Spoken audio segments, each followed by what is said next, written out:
Chapter 121. Powerful Encirclement and Waning Stamina. Blank. POV narration underscore, blank. While Francisco was toying around with the beast pirates, Enel was still struggling against the numerous opponents he was facing. His cloud-making machine at least helped gather and create clouds quickly, which kept Sengoku occupied, so that was one Yonko-level fighter less to take care of. The problem was that all the others were still annoying. Still, after so much dodging around and fighting, most of the CP agents were either dead or dying. The pacifists were also mostly destroyed, as only around 200 of them remained. Now, Enel could have easily taken care of them if he was to start recklessly attacking, but that would have killed plenty of Marines, which was certainly something that Garp wouldn't agree with. Enel also somewhat liked the positive relationship he had with the Marines currently, which was why he was fighting defensively mostly. He only acted to take out Kizaru, as he was the only person on that battlefield that could keep up with him when it came to speed. With Kizaru gone, the rest of the Marines were stuck with trying to predict and cut off Enel's paths, hoping to make the best of their masters of observation hockey, like Tokikake, who constantly used future sight to track Enel's actions. The problem came with the fact that Enel was also a master of mantra observation hockey, so they were in a full stalemate. Dodging Enel's attacks was also difficult. Enel didn't really use his devil fruit to throw lightning beams, which would have been somewhat easier to dodge. Much like the way he had caught Kizaru off guard, Enel fought in a tricky manner. He took full advantage of the fact that he could manipulate metals and had Seastone, leading to Aramaki also being booted from the fight in a violent manner. The collar he had placed on Aramaki was somewhat special as well. It was extremely hard to remove. Too thin and tight around the neck to be grasped properly, too tough to be broken easily by flexing the neck. Enel had actually designed that for when he was to eventually face someone like Kaido. He wanted to be prepared for all situations. He didn't think he'd be using them so soon though. Aramaki was completely stuck without being able to use his devil fruit thanks to it. In retrospect, Enel could have tried to catch the others like that as well. But the problem was that it was unlikely he'd be able to recover the Seastone and materials from the collars, so he had to use them sparingly. And so, after so much fighting and dodging around, Enel was somewhat annoyed that the Revolutionary Army had yet to fully flee Baltigo.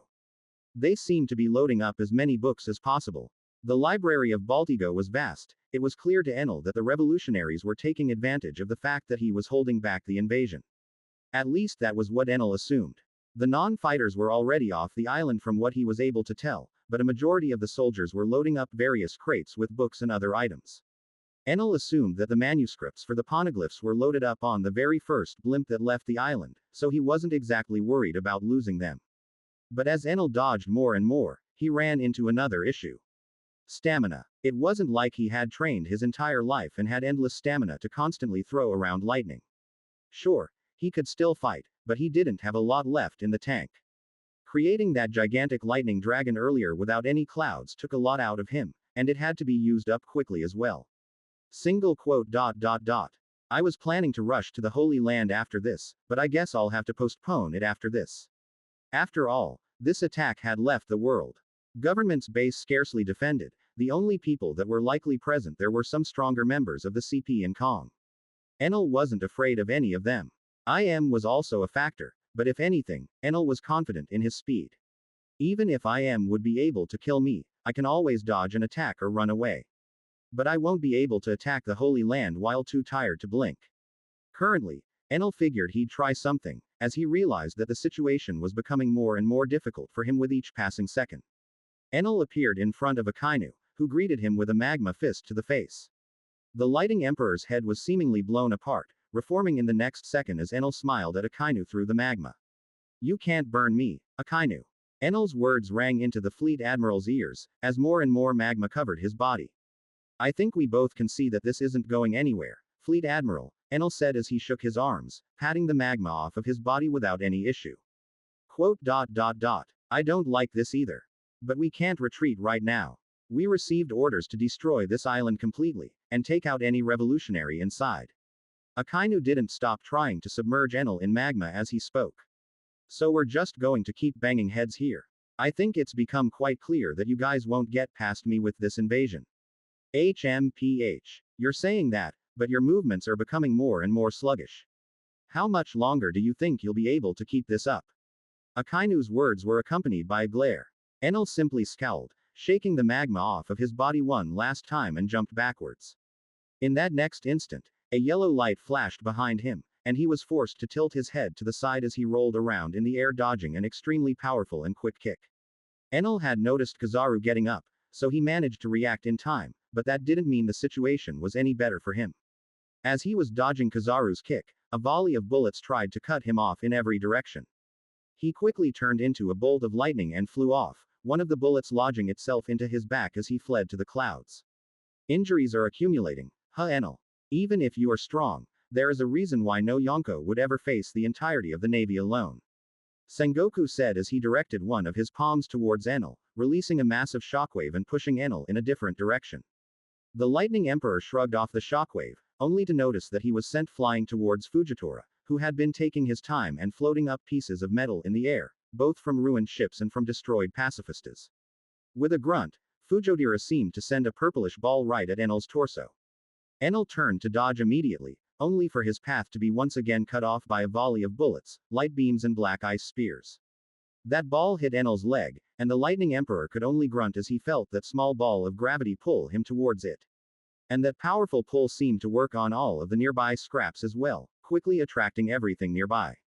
Enel looked at the light for one last time before being covered completely, only one thought in his mind. I've already won this battle. The last blimp had left a few minutes ago. I'll take a few minutes to rest and then just fly off. With him in the middle, a giant ball of metal and ice formed in the sky.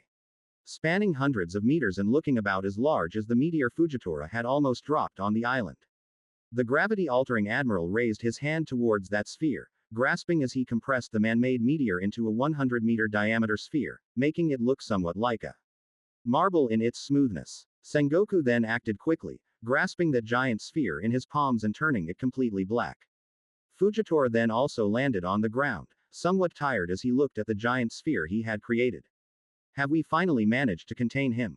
Fujitora said as he saw the pacifistas start heading towards the island, still acting on the previous orders of their dead masters. The few CP agents that remained also seemed to start making their way there. I wouldn't count on that. Kizaru said as he looked at the sky with a wary gaze. I'd say he's unlikely to escape easily though. To think he's been holding us up here for 3 hours. Akainu said as he looked at the sphere with an angry gaze. This is already a loss for us. The revolutionaries have already managed to flee the island, they even managed to grab their belongings. Aokiji said as he froze the sea once more, allowing them to have a decent footing while speaking. The orders from the base are still for all of us to head into the island. Akainu said as he also started walking towards the island. Gion was still unconscious, so she was left with Tokikake, as he tended to her. Sengoku was still rooted in place, a giant golden statue holding onto a black sphere, trying to contain the emperor inside. A nearby agent saw all of the Marines heading for the island and smiled. It's almost time. Chapter 122. Suspicions, Lessons and Plans. Blank. POV narration _ blank. As Enel rested in that strangely constructed prison, the world around him kept moving. The higher-ranking Marines eventually started heading to the island together. Akainu looked at the island warily. This doesn't feel right. He looked to the side to see that most of them seemed to have that same premonition about the island. They all already knew that they had lost that invasion. There was absolutely no one to greet them on Baltigo. Where the revolutionaries had gone was another issue entirely, but it was already a fact that they had nothing to gain by further wasting time on that island.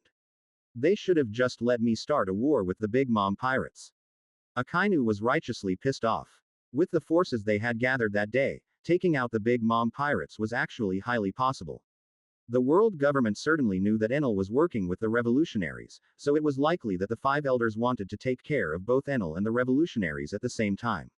In the first place, most of the times they order us to attack something, things don't end up too well. Akainu scoffed as he remembered how badly things had been for the Marines in recent years. More and more people are becoming aware of how much the world government truly hides from us. That's thanks, especially to recent controversies. It's only a matter of time before I can manage to make all Marines sympathetic to the idea of splitting from the world government. Akainu, don't you think the situation is strange? Kizaru asked as he also looked around warily. Strange indeed. Even a blind man can tell that something isn't making sense. Fujitora said as he floated beside them, sitting on a rock as he scanned his surroundings using observation hockey. In all fairness, the fact that they are wasting our time like this must mean that they truly don't trust us anymore. Kizaru said with a disappointed gaze. It can't be helped. We've already bent over backwards to appease them. I don't know how much longer they think we'll put up with this. Aokiji said as he also joined them, advancing on the island together. As the three admirals and the fleet admiral made their way towards the center of the island, something else was happening in another corner of the world. On the Sky Islands, the people were still recuperating after the fight with the beast pirates. Francisco and Garp stood to the side, leaning on a large rock as the beast pirates were being shackled in seastone chains and carted off to the prison. Garp looked at his associate with a dirty eye. Why didn't you act sooner? You could have taken down all of the pirates at once from the beginning. Francisco simply turned his ear towards him. This was their first trial, you know. The old man shook his head once. You were just as capable to end the pirates before they ever got close to shore. But you instinctively knew already. Francisco continued to talk, making Garp look away slightly, in shame. If they don't face any hardships and grow, our training will all be for nothing. This harsh world will just swallow them all up eventually. Garp muttered as he understood exactly what Francisco was referring to. They both knew. The pirates they had faced were from a Yonko crew, but in reality, they weren't anything special. If they can't even handle the grunts of Kaido's crew, then how exactly are they supposed to defend this land from the world government in the future? Still, I can't help but feel this was a bit too soon. I decided to see how things play out, but I am unsure if it was the right choice now. Garp said as he shook his head. Was our training truly sufficient? Did we really give them enough time before allowing them to face pirates like this? Garp couldn't help but avert his gaze when seeing the 13 bodies being carted off. Most of their men were injured as well, some of which would even become unable to fight in the future. Soon. The world won't wait for them to be prepared, Garp. Even with another year of training, those that died today would have met the same fate eventually. Francisco simply shook his head, unaffected by the scene in front of him.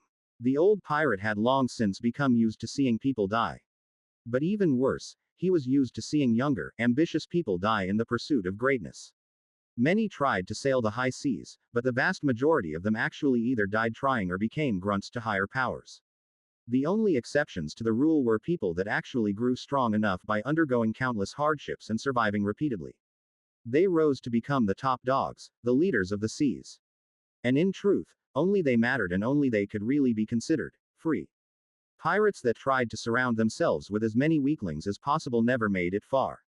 The second they took a step outside the pool of water they were the kings of, they reached the Grand Line.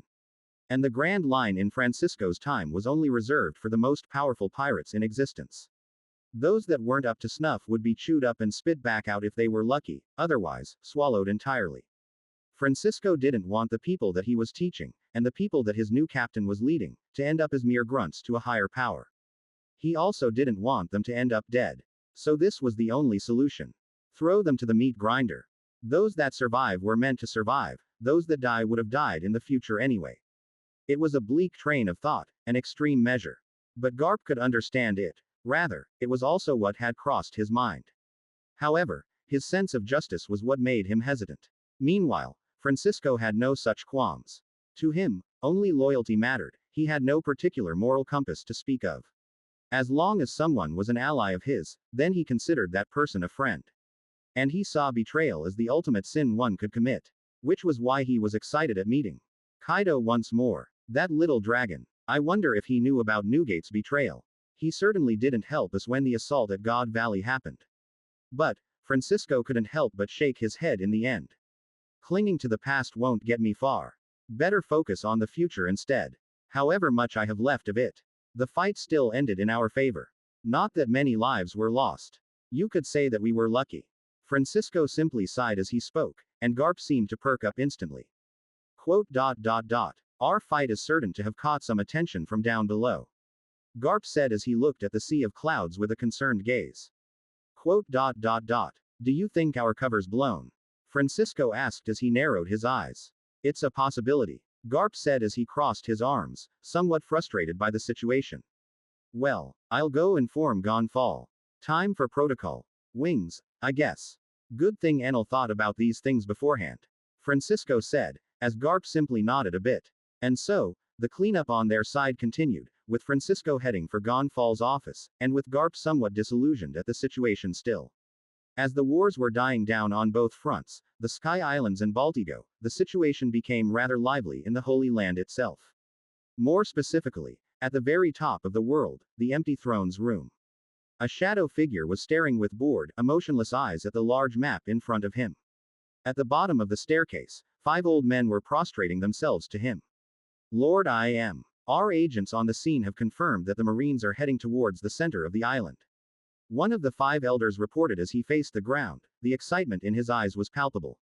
They were obviously quite proud of their achievements. One of their agents had managed to find the island after tailing one ship for a few days. It was a stroke of luck on their part. The invasion was put together hastily, but it wasn't meant to take out the revolutionaries, at least didn't expect it to work. Enel and Sengoku are also both near the island. Aramaki has already been dragged away by our agents, so he should be safe. Indeed, that man will make for a good fleet admiral in the future. One extremely easy to control. Said as he kept looking at the map, his royal clothing. It's a shame to lose Kizaru, he was loyal as well. The elder said as he didn't dare to look up. As loyal as he was to us, his loyalty to Akainu was much greater. It's better this way. The world government had known about Akainu's actions for a while now. They simply didn't act at the time as they knew that killing or demoting him would have caused even more chaos in the Marines. So, they resorted to this. Fujitora will also be lost, but he didn't seem quite as excited to serve the world government as Aramaki, so he isn't worth calling this entire operation off. One of the other elders also added. Their main targets in that location were Akainu and Aokiji. Akainu had proven to be a large thorn in their side, unlike their previous expectations of him. Aokiji was assisting him constantly. And they also didn't want him to become the fleet admiral, which would have happened if they simply killed Akainu alone. They also had plenty of side objectives, which they had managed to accomplish now. We've also confirmed that he hasn't awakened yet. Good. And it seems you were also able to find the Sky Islands. They should be his base if I am not mistaken. Said as he looked at his map. Yes, Lord. It seems Lady Luck was on our side. One of our agents stationed near Jaya managed to catch a glimpse of the Sky Islands as he was tracking beast pirate activity in the area. We are assuming. The clouds shifted to reveal the island due to a fight related to the beast pirates. We assume they lost, as bits and scraps of their ships fell from the skies shortly after. Listened to their reports with that same emotionless gaze in his red eyes. Baltigo will vanish first. As for the Sky Islands, we will have to use the Pluton cannons on it. Looked in the corner, at the posters on his wall that were filled with holes, weapons having been cleared off. I wonder what his next move is going to be. Well, whatever. Let's first see if he even survives this. As he thought about that, the king of the world simply turned his gaze back to that map, staring at Baltigo for a few seconds. And as he stared at it, the small island of Baltigo simply vanished. Chapter 123. Truth and Disaster. Blank. POV narration _ blank. Enel whistled a bit as he rested inside that compressed ball of metal scraps and ice. He had created a small space for himself using his staff, turning it into a sphere and coating it in hockey as the meteor was compressed. As Garp healthy, Enel. Enel heard Sengoku's voice as he lay there, raising an eyebrow at it. Yep. He's doing quite well for himself. He and the people of Fuchsia village. Enel raised his tone a bit, starting a conversation with Sengoku without hesitation. Good. Good. Enel could sense Sengoku nodding as he spoke, obviously glad that his old friend wasn't affected too much by his situation. I don't get why you were even worried. You know Garp better than I do. That guy always tries to make the best of whatever situation you put him in. Enel said as he smiled a bit, before yawning and wondering if taking a nap was a viable option for him at that moment. Indeed. I only wish I knew you better as well. Enel could somewhat hear the accusatory tone in Sengoku's voice, which made his smile a bit strained. What's done is done. I don't regret anything, and I still don't despise the Navy or wish any harm upon them. Yet your actions did more to ruin us than that of any other Yonko out there. Sengoku's voice was serious. Enel could basically feel the disappointment radiating off of him. Quote. I couldn't just let Garp's grandchildren die off like that. Yet, you helped the Whitebeard pirates as a whole. I wouldn't have minded if you had just saved Ace and Luffy. I would have appreciated it, in fact. But you didn't stop there. Now I also hear that you're in cahoots with the Revolutionary Army. I honestly don't even know what to say at this point. It's almost as if I've never known you in the first place. Sengoku spoke the truth without any holding back. Enel simply blinked a few times, before sighing and pondering whether or not to just come out to Sengoku. But something inside made him hesitate. Is it really safe to tell him? Will he really understand my desires, my ambitions? Yet, it's clear that you are also the same person that befriended me in Garp. You still chose to help him, and his hometown despite having little to gain from it. You are clearly not a pirate. Anyone that knew you even slightly has this same opinion. At that point, Enel could only sigh and rub the bridge of his nose. I guess it's worth telling him at least. He and Akainu already proved they aren't completely with the world government anymore. So, I am willing to give you a chance to explain yourself. Tell me what you truly want to achieve. Are you, like many others before you, attempting to become the king of the world? Enel opened his mouth and was about to answer, to finally tell the old fleet admiral the truth. But Sengoku's next words interrupted him, as well as his train of thought. Also, Enel, could you please stop gathering clouds already? You don't have anything left to defend on the island. I also know you don't need clouds to escape. There was clearly some concern behind Sengoku's words, but not that much. Their fight had already proved that Enel didn't wish to harm the Marines. He had purposefully spared all of the people he had fought against, with the exception of government agents, who Sengoku also didn't care much about. So why is he gathering clouds again? Does he plan to do some large-scale attack to prove a point or something? The world government had tasked us to personally retrieve something from the island, so maybe he wants to destroy that something. Sengoku mulled over that for a few seconds. Something simply wasn't adding up. Sengoku, I am not gathering any clouds currently. Enel was also confused. His flying ship and storm cloud making machine had run out of battery a while back. There wasn't much he could have done about it either. Is it just a storm then? Sengoku asked, hoping that it was truly just a storm brewing after their disastrous fight. But the tingle in his spine told something different. His instincts told him that he needed to run in the opposite direction of the island. However, his body refused to listen. Instead, he immediately stopped trying to contain Enel, who immediately flowed out of the compressed marble and also looked at the sky with concern. This isn't looking natural. Sengoku, in Buddha form, then started running, but not in the opposite direction. No, he ran directly towards the center of the island, towards Akainu and the rest. It is my duty as their elder to help them. Whatever is going on, I am still the one with the strongest defense. If needed, I will use my body as a shield for them. Both of them instantly realized that the situation wasn't normal. There was no need for words. Enel only hesitated for half a second, before also rushing alongside the giant Sengoku. The Akainu and the three admirals on the island weren't sleeping either. All of them got that same foreboding feeling. And they also noticed the giant Sengoku heading for them, so they decided to meet in the middle to assess the situation. They met in a few seconds, near the edge of the island. They didn't get to exchange any words. Fujitora didn't even get the chance to question why Enel, the emperor they had been fighting, was alongside them. Because they didn't have any time, the second they got close to each other, they all stopped in their tracks as the sky audibly started cracking. Like a piece of glass, a giant cloud hung above them, glass-like cracks spreading all across it as pieces started to fall. Reality itself was being distorted, as the falling pieces seemed to dissipate before reaching the ground. What the hell is that? Enel's eyes were wide as could be as he looked at the skies. The crumbling facade revealed what could only be described as bizarre, but also horrifying. A large red eye stared at the entire island all at once. It was seemingly just as big as the island itself. The eye seemed to have two black circles around the pupil. Enel felt that it was extremely familiar, but he couldn't quite put a finger on it. But something was clear. The lighting emperor simply couldn't read the future anymore. It was as if his future sight was being suppressed. Enel remembered a technique like that, observation killing, but he only knew about Shanks being capable of it. No other character had been confirmed to have it at all. As Enel was still frozen, Kizaru was the first to act, sweating a bit as he sent a volley of lasers toward that giant eye. Explosions filled the skies and pushed whatever other clouds were still in the way. And that revealed to everyone on the island the fact that that giant eye was truly the only thing in the sky, with no face attached to it. Something else was also evident. There was not even a scratch on that giant eye from Kizaru's attack. A red light seemed to shine down in the middle of the island, making Enel gulp as he also started raining lighting onto that giant eye. It was to no avail. Don't waste your stamina. We need to block this. Sengoku shouted as his muscles trembled. The red light hit squarely on the center of the island, and instantly Enel's world stilled. The light was only one small pillar, but the part that had hit the island seemed to condense into one large, red sphere, which quickly started expanding. It was like an explosion, but Enel couldn't even understand what it was supposed to be. It wasn't hot, it wasn't cold, it was simply bizarre.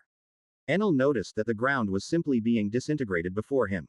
At that moment, only one thought was on his mind. Run. His mind was telling him to simply book it. To give up on any relationship he had built with the Marines and preserve his own life. But at the same time, another part of his mind spoke up. Am I really just going to leave them here? Out of the Marines present, only Kizaru actually had the capability to dodge that strange expanding light. Aokiji, Akainu, Fujitora and even Sengoku. All of them would die. Kizaru was also unlikely to abandon his friend and flee by himself. He was somewhat of a weasel at times, but he was a friend with unwavering loyalty to Akainu. True Black Amaru. True Black Lightning God. Enel mustered all of his remaining stamina, pushing his fruit to its utmost limits as his entire being expanded. He covered himself completely in haki, the lighting he was turning to gained a black tint as his form took shape in the blink of an eye. He grew and became a giant large enough to match Sengoku in size, completely towering over the admirals. Sengoku and Enel were both outside of that sphere. They looked at each other and nodded, both of them jumping in between the others and the expanding light. The former fleet admiral covered himself in a thick coat of haki, his skin shining red, both armament and conquerors, and in tandem with Enel, they both delivered a palm strike with a similar motion. Kaimetsu Teki na Aikyo. Devastating impact. Sengoku released a powerful shockwave, which broke everything in front of it and exuded enough pressure to flatten everything in front of him. Black Thor. In tandem with Sengoku's shockwave, Enel's palm released a giant black laser, which threatened to burn everything in front of it. The laser cut through the ground with ease, letting off powerful explosions across each point of contact. The laser came in contact with the red light first, both of them seemed to stop in place, the black laser bending around the ever-expanding red light as they pushed against each other. Enel gritted his teeth, as he felt his laser quickly being overwhelmed. My haki is too weak. My devil fruit has little effect on this thing. Then, Sengoku's shockwave also came in contact with the red light, Sengoku's palm aided Enel's laser, and they both started gaining ground for a few seconds, but that didn't last long. The red light seemed to be determined to erase everything in sight.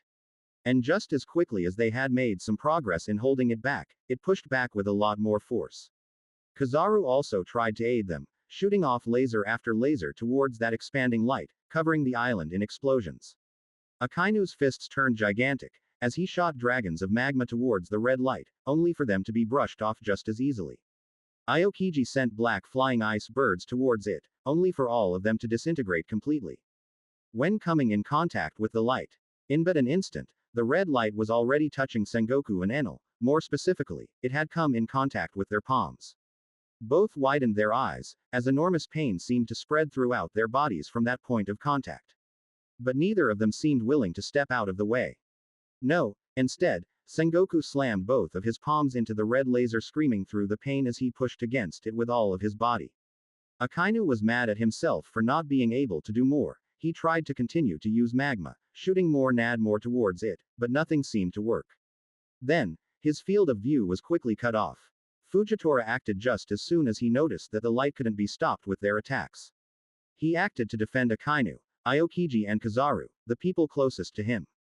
He controlled gravity with great precision. Strips of earth seemed to be cut instantly, as his sword was instantly taken out of its sheath, all of them arched upwards and formed a cocoon of stone. That earth then instantly turned to ice, as Aokiji also acted, before all of them seemed to cover it with their armament haki, turning it into a red sphere of concentrated willpower.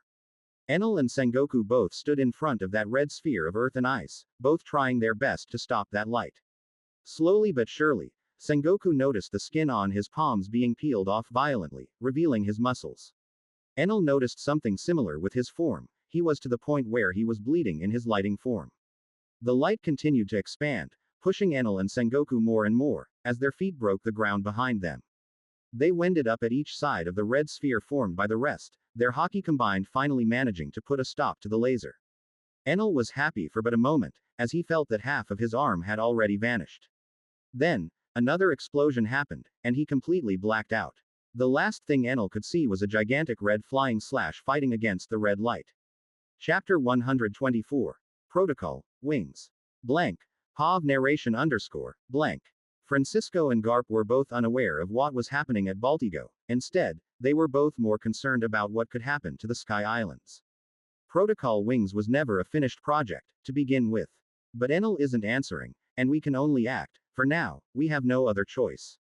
Francisco proceeded to walk towards Enel's old cabin.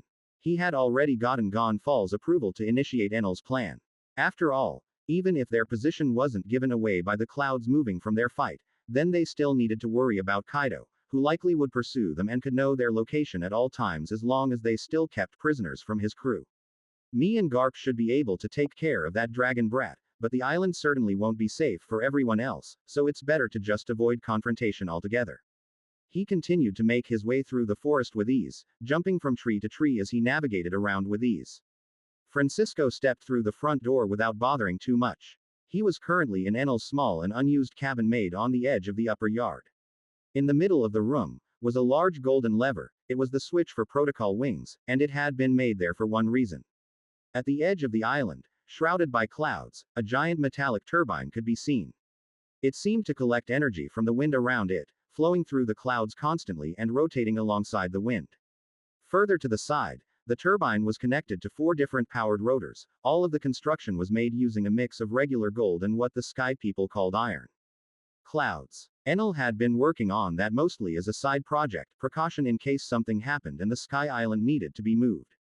This wasn't something that Enel thought he'd ever need in the beginning, but the Sky Island somewhat became a permanent base more so than a temporary one, so he was forced to come up with ideas to preserve it in dire situations. Enel knew he would get more allies in the future. That was the very crux of his plan. But he had no idea that he'd end up with that many people to take care of protect. Every emperor needed a territory, and Enel's territory inadvertently became the sky, befitting of his epithet as Sky King. Still, Enel was a busy man. Which led to Protocol Wings still being a work in progress. It was something that Enel had precisely said shouldn't be attempted without him there. Too many things could go wrong with it. But, alas, there was no contacting him now. And they didn't have the luxury to wait at that moment. Gonfal and Francisco knew that Wings wasn't exactly finished, but no one actually knew just to what percentage it was completed and if it was truly operational. Worst case scenario, the Sky Islands fall to the lower seas. Gonfal should have already warned everyone about this. Now, the way Protocol Wings worked was rather simplistic. But that didn't mean it wouldn't have its fair share of dangers. The Sky Islands all rested on a collection of old fossilized clouds called imperial cumulus. It was a massive and somewhat solid mass that seemed to constantly be in motion. Still floating as a cloud despite its aforementioned solidity. By extension, the entire sea of clouds and Sky Islands were always moving in a somewhat predictable fashion around the first half of the Grand Line. It was predictable as it always obscured the sun completely wherever it went. The clouds formed an extremely thick blanket in between the sun and the people below. But there was never rain from the imperial cumulus. At least no one had ever seen those clouds ever release any water. Now, although the collection of clouds always moved in a predictable fashion, one still needed incredible luck in order to reach it. Now that Garp and Francisco potentially gave away the position of the Sky Islands, they needed to force the cloud formation, or at least a part of it, to move in a less predictable manner. It was a tough task, and since the project wasn't actually completed, Francisco would likely end up having to sever the islands from the rest of the Sea of Clouds, and cut the imperial cumulus as soon as the turbines and engines started working. Dozens of gigantic metallic chains tied Upper Yard and the Sky Islands together further down in between the clouds. Those chains were at least finished to some extent, but Francisco had no clue if they were enough to hold the Sky Islands together. The rotors were only on the Upper Yard, which was slightly higher in elevation than the rest of Skypa. So the island of the Earth would have to carry around the others along their journey.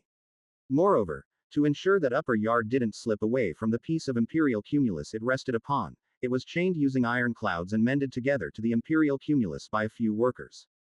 In the first place, the building took a lot of time, but Gonfal had given the project a lot of resources after Enel gave him the plans for it.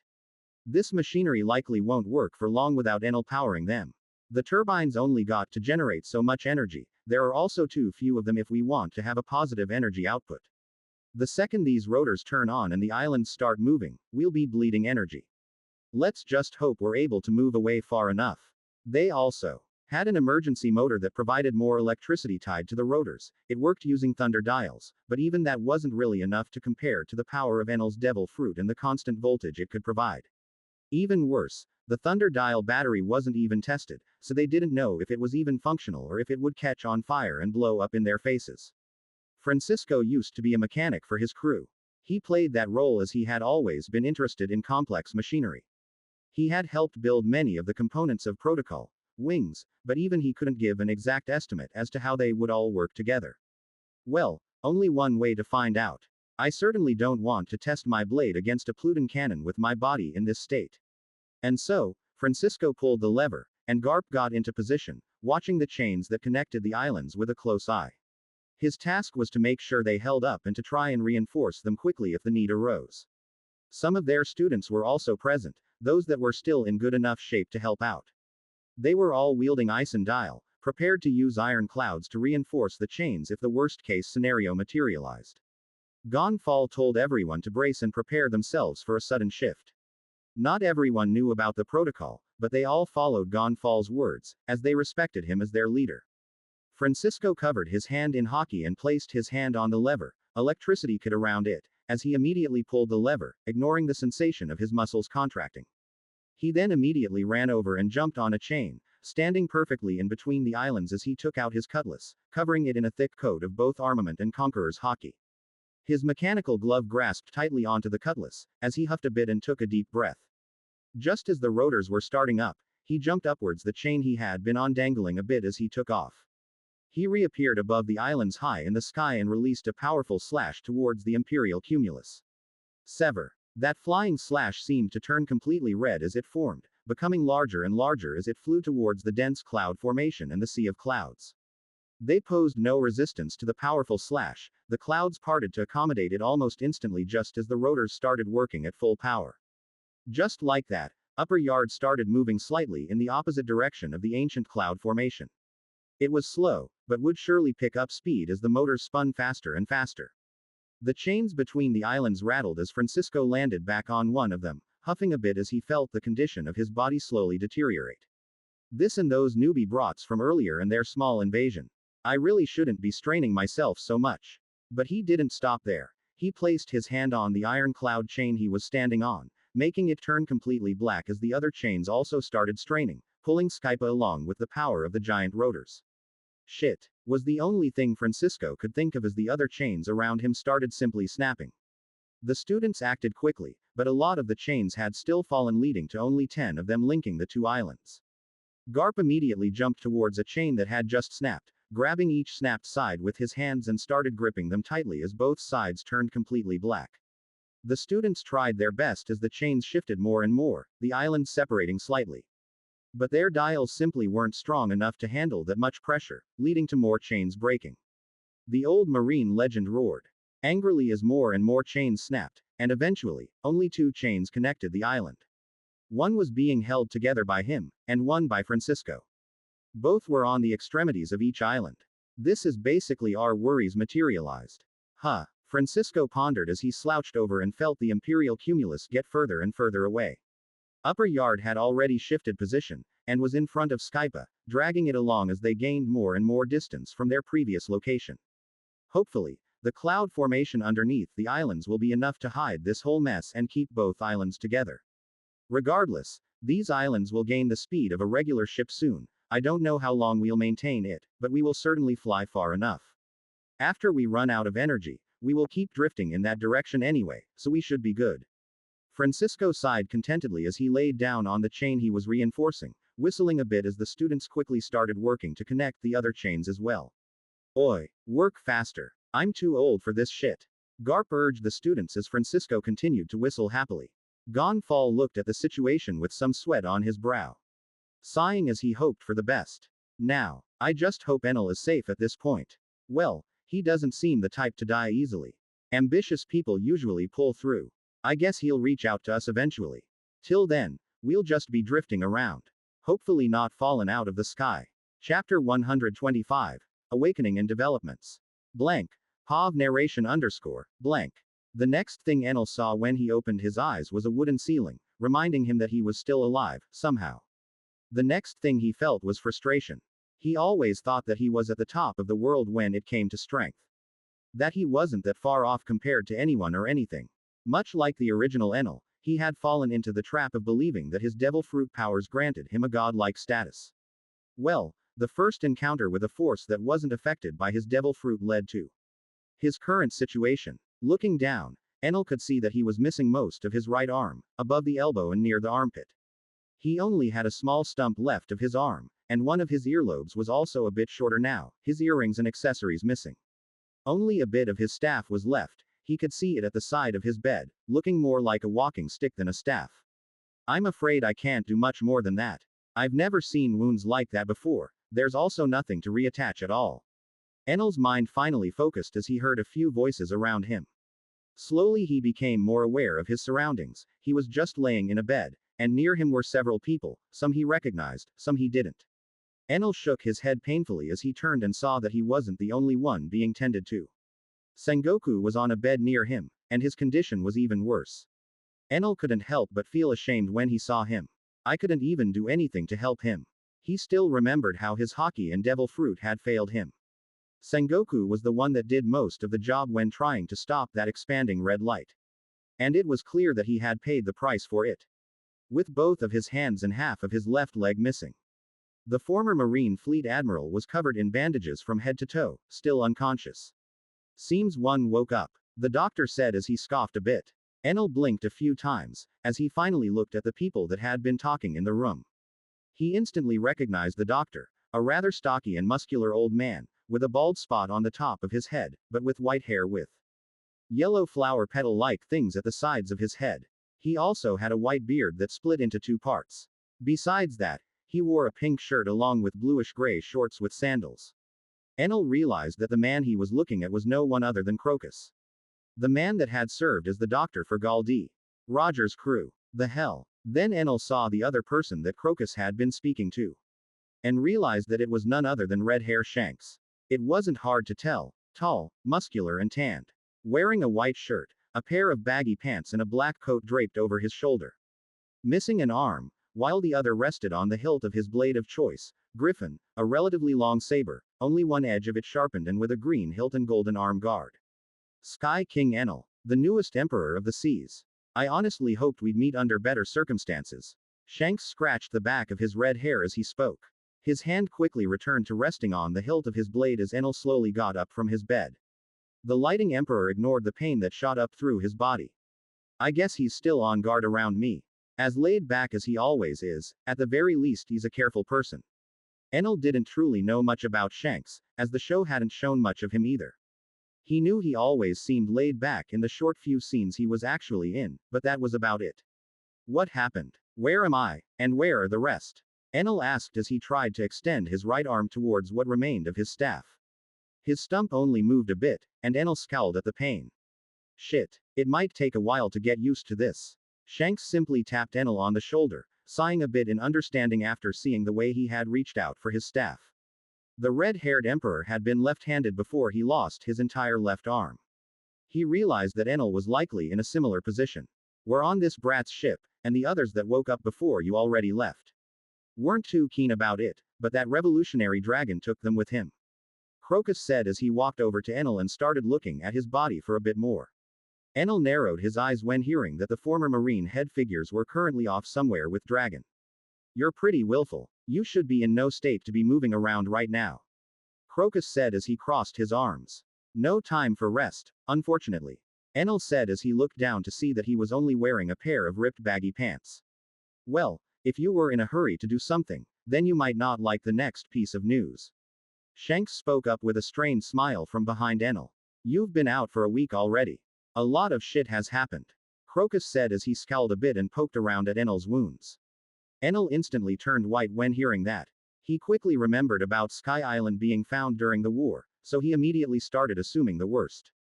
Did any of you hear about some island getting shot out of the sky somewhere in paradise? Enel instantly decided to probe them for information. If something major like that happened, then someone like Shanks would certainly know, especially since he had also been to the Sky Islands while in Roger's crew. Well, no, Shanks said as he rubbed his chin a bit. You're referring to Skypa, right? I've not heard anything about it falling out of the sky, no. Enel instantly sighed in relief, before a vein popped up on his forehead, as he realized that they had used protocol wings without him there. I really wanted to be there for its first run. Well, I hope it worked well for them. I doubt many problems would arise, what with both Garp and Francisco being there. Good. Thanks. Enel smiled a bit as Crocus slapped his shoulder in annoyance. You shouldn't be moving much right now, the old doctor said with a frustrated tone. Don't let my effort go to waste. It's already annoying enough that this red-haired brat came to me with you too. Crocus started muttering and complaining like some old man as he then went over and looked more at Sengoku. Enel then realized that Shanks likely called in a favor with his older crewmate to tend to his and Enel's wounds. Crocus wasn't usually traveling with the red-haired emperor after all. Quote. How exactly did we end up here though? Both me and Sengoku, I mean. Enel turned his head to look at Shanks, who came around in front of him with a wry smile. Well, I had heard about the war taking place. And I didn't really like the way it sounded. He started explaining without holding anything back. You see, since your appearance, the balance of power in this world has become really fickle. Losing the revolutionaries might have caused more chaos than anything, especially to the territories protected by them. Shanks grabbed a chair and sat on it with his legs crossed. So you came because you heard about the war, huh? Enel rubbed his chin with one of his earlobes, somewhat startling Shanks, who just decided to not question that for now. Yes, well, Akainu already let me know that the war was a failure in regards to actually doing any harm to the revolutionaries. He was a bit reluctant to speak to me though, burned a bit of the ship before I subdued him. Shanks' smile trembled a bit as Enel nodded in understanding. You can do anything in this world. But you'll never actually make that guy like pirates, or even pretend to act friendly with them. Well, he seemed quite concerned for you and Sengoku both. He didn't want to leave you guys with me, but he relented when hearing that I was taking you to Crocus. Last I checked, you're also a pirate. Shanks had a cheeky smile as he said his piece, making Enel roll his eyes a bit. Well, I knew him well before I started being called a pirate. Regardless, continuing, you came along because you wanted to stop the war. What happened? Enel quickly dragged the conversation back on track. By the time I arrived, it was already over. I was following the marine ships, but I didn't want to interrupt when seeing that you had the situation handled. Then I saw you and Sengoku rushing towards the island together, for some reason. I figured it was a bit odd for enemies to do that, so I also rushed towards the island. Got a strange feeling in my gut, then saw that whole thing in the sky. Enel raised an eyebrow as he realized that he hadn't even felt Shanks throughout that whole confrontation. I guess he's also a master of stealth. I was quite concentrated on the battle, so as long as he stood far enough away my radar wouldn't have reached him. Well, you know how things went. I got to intercept that red light, stalling it a bit, and Dragon rushed in from the clouds and pulled you all away from the island. He had apparently started rushing to the island when he heard about the war and barely got there in time to save you all. The admirals were mostly fine, but you were all unconscious when Dragon grabbed you. We decided to help out the Marines as well since you seemed to be working together by the end there. Bah, he's saying that, but he wouldn't have let them die like that. Shanks a kind kid, I tell ya. Crocus said at the side as he waved his hand around. Old Sengoku here was in critical condition when Shanks came rushing to me and busted down my door. You were much better by comparison, but this brat still wanted me to take a look at your wounds. Well, our onboard doctor is still good, but Sengoku's injuries were a bit much. I'm sure you understand the urgency. Shanks smiled with a guilty look in his eyes as he stared at Crocus. HMPH. On a serious note, Sengoku only survived that long because the onboard doctor patched him up. He would have died if you hadn't brought him to me. Enel looked back and forth between the two of them, before looking at Shanks once more, this time with a questioning gaze. That's all well and good. But why exactly did you save me anyway? Chapter 126. Reasons, News and Captives. Blank. POV narration _ blank. Well, that's a bit more complicated to answer. Shanks smiled a bit as he looked Enel straight in the eye. Shouldn't be. It is a pretty straightforward question. Enel voiced out as he continued to stare at Shanks. In the end, the red-haired emperor relented. He ended up raising his hand and shrugging a bit. I helped you out because I have a pretty decent opinion of you. Enel simply tilted his head to the side and waited for Shanks to elaborate a bit. To start from the beginning. Shanks coughed a bit when seeing Enel's reaction, then continued speaking. I was planning to interfere with the war at Marineford and ensure that Ace was saved myself. But Kaido also decided to go after Whitebeard at that time, so I was stuck holding him off. Enel simply nodded. He already knew about Shanks stopping the war, and he also knew about his confrontation with Kaido. Him wanting to save Ace wasn't something he could expressly remember from the show, but Shanks was so scarcely portrayed that Enel had no clue whether that was true or not. I had previously only thought about you as a strange and suspicious individual. Your appearance on the world stage was too sudden for me. But after you saved both Ace and Luffy, my opinion of you became a bit better. Figures. I guess I made many friends that day. Enel simply shrugged. But it wasn't just that. Shanks continued, another smile rising on his face. Although the world government tried to hide it, I know that you also saved Fuchsia Village, which is something I must thank you for, by the way. Enel couldn't help but smile at that, rubbing his chin as he finally understood how he had inadvertently befriended Shanks. This wasn't exactly planned. I wasn't really sure that Shanks would care about the people I saved until now. He seemed laid back in the show, a kind person. But his ties to the world government were what made him suspicious to me. It's possible that he's only lying to me, sure. But if he was truly working with the world government, he wouldn't have worked alongside Dragon to save me. In the end, Enel simply sighed and spoke once more. I get it. Now, what else has happened while I was out? Well, to begin with, we have no idea what the world government was trying to achieve with this war. If it was to take away attention from recent news, then they sure got close to doing that. Enel frowned when hearing that. What? Random war happens and everyone forgets about the atrocities they committed. The revolts were also bloody. I'm sure plenty of people have a bone to pick with them now. Well, it would be nice if it was that simple. The world government confirmed that Baltigo was wiped off of the world. They also confirmed that it was done using an experimental weapon. A weapon owned and created by the vile Revolutionary Army. The Sky King's eyebrows trembled a bit, as some veins appeared on his forehead. I get it, he said in a low voice. The world government decided to turn the revolutionaries into a bigger, existential threat, something to scare the people off. Meanwhile, they are likely selling themselves as the only ones capable enough to protect them from that threat. Enel was growing more and more frustrated with the amount of bullshit the government was publicizing. But he was in no condition to rebuke them. Single quote. I should have expected this. I'm dealing with a tyrannical government that has been holding the rest of the world on a tight leash for centuries. I get your frustration. Currently, I heard that news agencies are also being purged all around the world. The news coup have mostly been hunted down into extinction. Shit. So Morgans can't publicly fight the misinformation either. Well, he should be in hiding anyway, which might be better for his own safety. Shanks sweated a bit when seeing how badly Enel was reacting to all of the information. The worst has yet to even come. Shanks thought to himself as his smile became even more strained. I should also let you know. This is more of my hypothesis than anything, by the way. But it seems to me that the government is trying to throw the world into a sort of communications dark age. Enel immediately snapped his gaze towards Shanks. Are they hampering communication on a worldwide scale? Sort of. Besides taking down most independent news and media, they have also started making transponder snails less available. At that point, Enel's fist trembled, as his mind filled with frustration. Shit. This is just shit. Nothing good has happened in relation to this stupid war. Then, Enel looked down at his missing arm. Nothing good at all. I should mention that all of the Marines we saved have been declared dead by the world government. They also swiftly promoted the recently recruited Admiral, Aramaki, to Fleet Admiral. Gion and Tokikake were also made admirals, to fill in the ranks, I guess. They didn't even wait a day after the island got destroyed.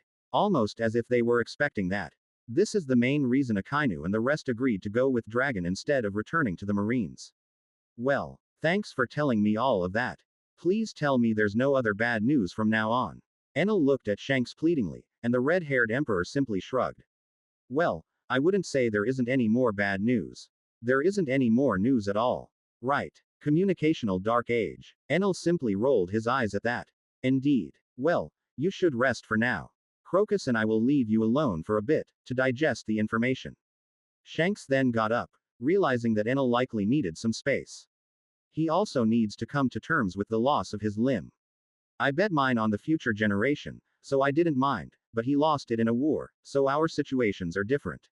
HMPH. Try not to overexert your mind, kid. Your body isn't the only one that needs rest. Crocus took one last look at Enel before leaving the room alongside Shanks.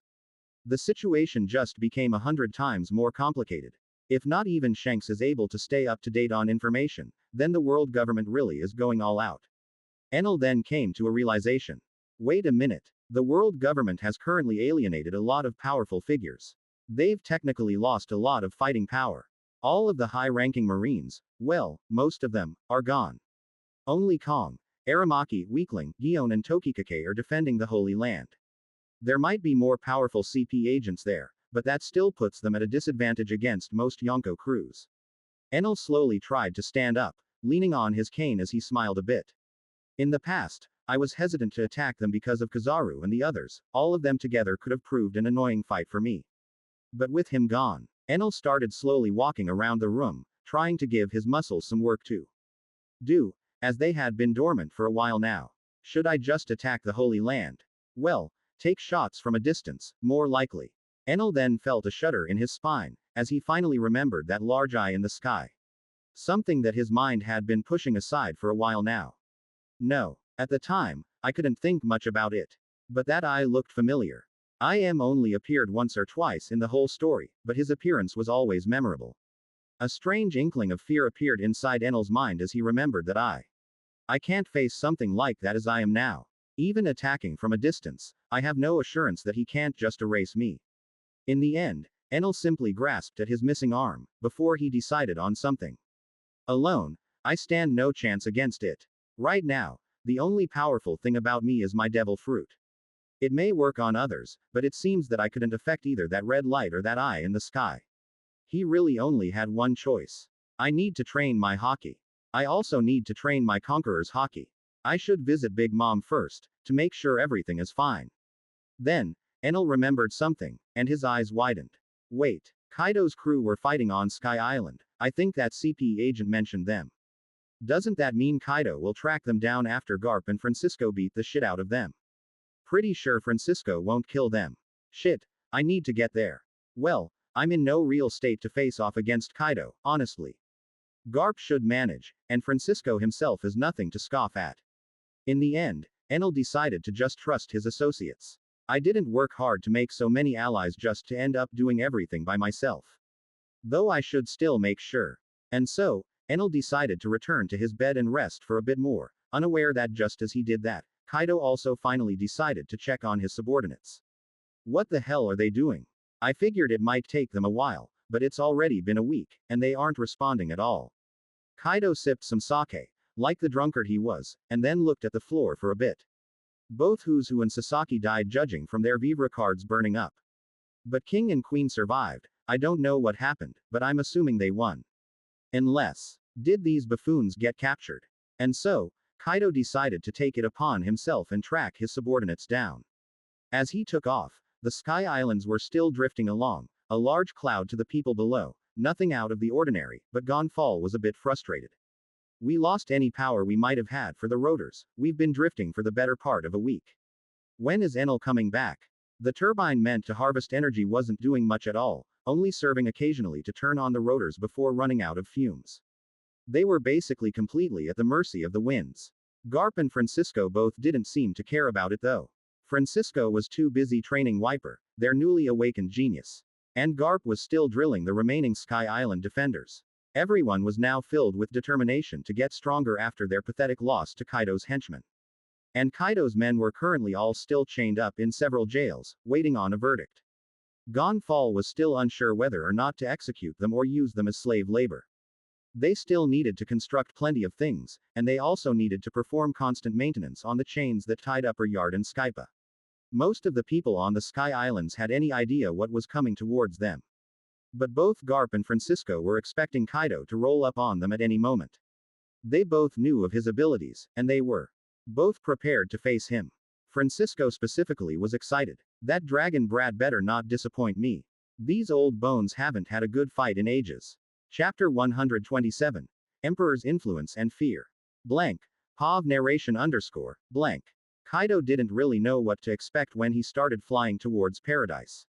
He decided to follow King's Vivre card. He didn't bother sailing on the sea, as he considered it more of a waste of time than anything. At least for that particular situation. Still, as the captain of the Beast Pirates, he had the duty to at least pretend to care about his subordinates. Yeah, no, that wasn't really the case. Kaido didn't have much affection for his subordinates. But he did need his men in order for his plans to be successful. Kaido had always been an ambitious man. But more importantly, he took his beliefs very seriously, beliefs that shaped his ambition into what it was now. To pull the world nobles to their level, to create war so grand that it would encompass them. And only the strong would get to rule after that. Only those that proved themselves worthy in his eyes. Now, Kaido considered the world to be shifting constantly, leading to him wanting to hurry up his plans. The Marines had incurred many losses with their recent war. And Kaido was obviously going to try and take advantage of that. The revolutionaries possessing some powerful weapon was of no interest to him. If anything, he was confident he'd be able to destroy anything in his path, as he was confident that nothing would get past his defenses anyway. Lately, things had been looking up for him, even though he still hadn't gotten his hands on Enel. A newly appointed warlord had managed to reignite his hope somehow, managing to recreate and sell him smile fruits once again. Buggy D. Clown. The man didn't look like much to the Dragon Emperor. But his past certainly did validate his title. A former member of Gall D. Roger's crew. Kaido had some respect for Roger, enough to acknowledge that he had only surrounded himself with talented, powerful people in the past. It seemed that Buggy was one of said talented people. Not only that, he had managed to somehow gain an army of decently powerful pirates, all from the depths of Impel Down. All in all, his crew was now slowly replacing Doflamingo completely in the underworld. Filling up the hole that the older warlord had left. Kaido was obviously suspicious about him at first. But it seemed that he was just shrewd. He had somehow managed to make Caesar Clown work for him, which explained the smile fruits. So Kaido decided to just observe him for a while longer as he continued to buy fruits from him. Now, he was set to let his army of devil fruit users grow more and more. At least until the world government lost most of its power. I want to start the war at the end of this year. Get a few more devil fruit users under me before attacking the Holy Land with full force. But in order to do that, he needed King and Queen. They weren't the type of subordinates that he could simply replace. Queen was a genius mechanic, and King was the strongest fighter that his pirate crew had, except Kaido himself, of course. Long was the flight, 2 days at the very least, but Kaido's stamina was great, and his speed far greater than any ship on the Grand Line. The theater didn't affect him at all, as lighting coiled around his body at times, only to leave it unaffected. The heat only briefly touched his skin before he put up a wall of willpower between him and the lightning. Finally, he had reached King's position. At the very least he was in close proximity. He circled around a bit, looking at the sea below him without much emotion before he finally looked up. A large black cloud was all he could see. With hindsight, it isn't that hard to tell that cloud isn't normal. Too thick for a normal cloud, but I guess it would be all the same for the people below. He found it a bit odd that the islands were no longer where King had reported them to be, but it wouldn't have been the first time he had heard of islands shifting locations. Kaido flew upwards, finally reaching the adequate height to see above that large black cloud, at the very least 10 kilometers from the water. And finally, he could see them. The Sky Islands. One was made out of strange clouds from what Kaido could sense, the other was of earth. The one made of dirt was a bit higher in elevation and was connected with chains with the other, pulling it along. Kaido could clearly see the gigantic rotors on the dirt island, but he could also see that they weren't spinning. Ran out of power. Well, I guess powering an engine of that size would be difficult. He hovered over the islands, in full dragon form, his body coiling around a bit as his head rose and huffed some steam.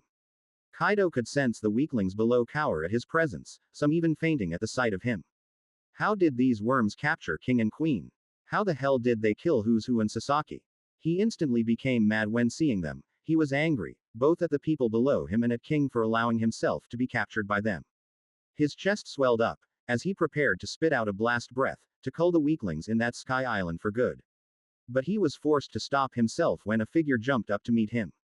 A person that he found extremely familiar. Fuck off. An old man dressed in cargo shorts and wearing a floral patterned t-shirt was the one to attack him. The old man punched towards him, making Kaido scoff as he blocked the punch with his gigantic body, only to be pushed backwards, the flames in his throat getting launched well away from the island as he was sent flying in the distance. Kaido immediately recovered. He hadn't received any wounds from that punch, but it helped him immediately recognize the old man that had attacked him. Former Marine hero Garp. Good, you have eyes. Congratulations. Garp scoffed at his opponent as he hopped in the air. Kaido stayed silent, judging the situation with narrowed eyes. I can somewhat understand King and Queen getting captured if he's here. But would he have been able to also kill Sasaki and Who's Who while fighting them? Kaido scoffed at the thought. Garp was no weakling, but he had fought the old man before. The former Marine hero was far from his prime, far from being able to kill him. Garp, I don't know what someone like you is doing here. But I can't forgive you for harming the strength of the beast pirates. Kaido's gigantic body quickly started moving, his tail flicking towards Garp like a whip.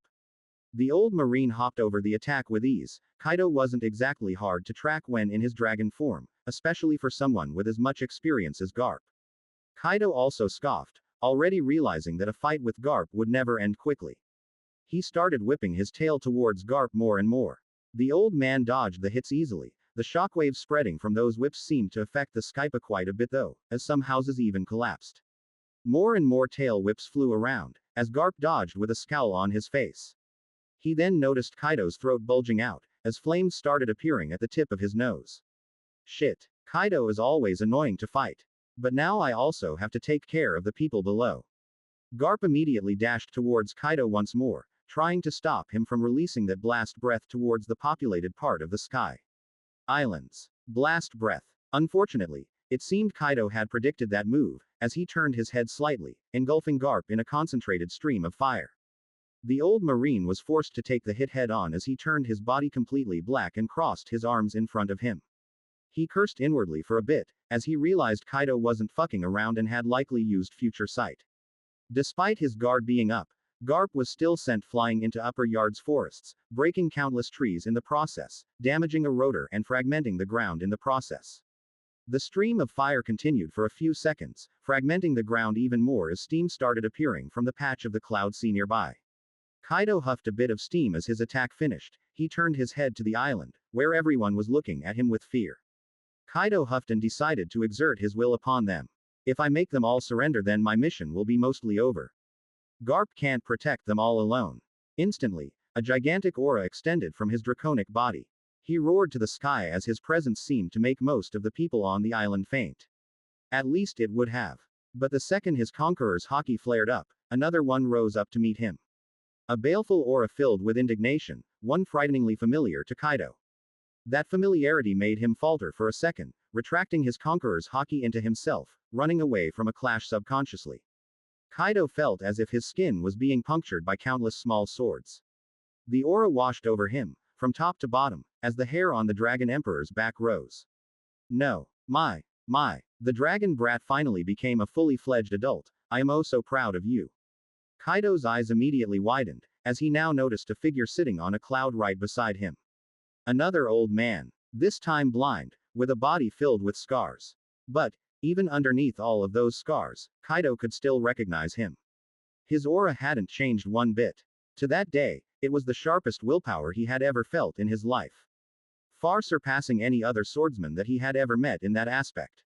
Besides, there was only one person that had ever called him a dragon brat. Quote. You. Kaido's gigantic spine shivered in fear at the sight of that old man. It was as if. No, he was looking at a ghost. You aren't real. You're supposed to be dead. Kaido said to himself as his head reeled backwards, taking a distance from the cloud that the old ghost was resting on. Now, that is a very rude thing to say to an elderly citizen. I thought I had taught you better manners than this. The old man's voice was calm, with no fear whatsoever in his tone as he faced the gigantic shivering dragon. Kaido had never been the type to feel fear. In his life, very few people had ever been capable of injuring him. Those were people that deserved his respect, and people whom he honored the memory of. But beyond that, stood another extreme. Of people that Kaido was simply unwilling to fight. There were only two people on that list. One was his former captain, Rox D. Zebek, and the other was the right hand of the strongest, Francisco D. Guzman. Those two men had towered over entire generations of pirates. Not one single individual could ever hope to match them. Even when they were taken down, they had to be fought by groups of other legendary pirates and marines. Therefore, Kaido was unwilling to fight them. Fear or no fear, one thing was for sure. Even now, when he had grown so strong, Kaido was still unsure if he even stood a chance against Zebek or Francisco in their primes. He knew very well that Francisco would have been able to gut him like a fish. His unstoppable blade was not something that Kaido had ever wanted to feel on his own skin. But that shouldn't even have been an issue. Kaido was sure they had died. He had been there at God Valley. Hell, he had somewhat helped Garp and Roger in taking out Zebek. So what the hell was Francisco doing there? One thing was for sure though. Kaido now needed a stiff drink. Chapter 128. Clash and Monsters. Blank. POV narration underscore, blank. Francisco scoffed a bit when sensing Kaido's reaction to his appearance. I expected him to be startled or surprised by my appearance, but I didn't think he'd still be afraid of me. I guess rocks really did do a number on him. Francisco's relationship with Kaido specifically was a complicated one. Kaido as a young man was extremely ambitious and competitive. He always tried to fight stronger opponents, striving to become the strongest creature alive. His devil fruit gave him an enormous advantage over others, but that didn't do much against true monsters. And Kaido had that lesson beaten into him to the point of nearing death's doorstep. Zebek was the one that Kaido had tried to face, and he was only saved because Francisco himself stepped in. Francisco, as the strongest swordsman in the world at that time, was the only one that could truly single-handedly stop Zebek from doing something. And that was also how Kaido had been accepted into the Rocks Pirates, with Francisco basically vouching for him and him getting to keep his life by swearing loyalty with the strong. In Francisco's point of view, that only happened because Kaido was weak. He was weak and confident. Kaido had walked up to Zebek and tried to face him, the strongest pirate at that time, disregarding the fact that he was still wet behind the ears. Francisco had tried to befriend him after that, as he had done with every other pirate in the Rocks crew. But Kaido was never receptive to his kindness. He actually saw that as a weakness, and tried to challenge Francisco himself to a fight. Francisco obviously didn't entertain such things among crewmates. But Kaido was adamant about it. He had managed to eventually get Francisco drunk enough to agree to it though. Well, let's just say that arrogance led Kaido to the most embarrassing moment of his life. Being beaten unconscious by a drunk, pen-wielding Francisco in front of Charlotte Linlin, who he had somewhat fancied at that time. Such were the times back then. Many joyful memories were made amongst the Rocks pirates. At least for most of them, Kaido saw Francisco's interactions with a different gaze. He felt that his friendly demeanor was merely a way of showing off, of keeping him in line. He played along though, not wanting to actually fight Francisco again at that time. Also, ironically, Rocks himself was not part of most of the happy memories the crew had formed, as he was 10 times as cruel and barbaric than Kaido, and somehow a lot less caring about his subordinates as well. Rocks only respected strength, and by extension only truly respected Francisco and somewhat respected Whitebeard. Whitebeard was the third strongest person in that crew, as he was in his prime back then, or was at least nearing it. Kaido himself finally managed to compose himself after keeping his distance for a bit. He was even about to swallow his fears and attempt a clash of conquerors against the old monster in front of him, but Francisco retracted his aura after noticing that Kaido had calmed down. Glad to see you've regained your bearings. Now, the hell are you doing here? Francisco's tone was devoid of any fear or trepidation. The Dragon Emperor could only stare at his eyeless face for a few seconds, as he finally noticed the state of his body. I guess he was held captive for a long time. Must have recently been released. The Dragon Emperor completely regained his calm after that.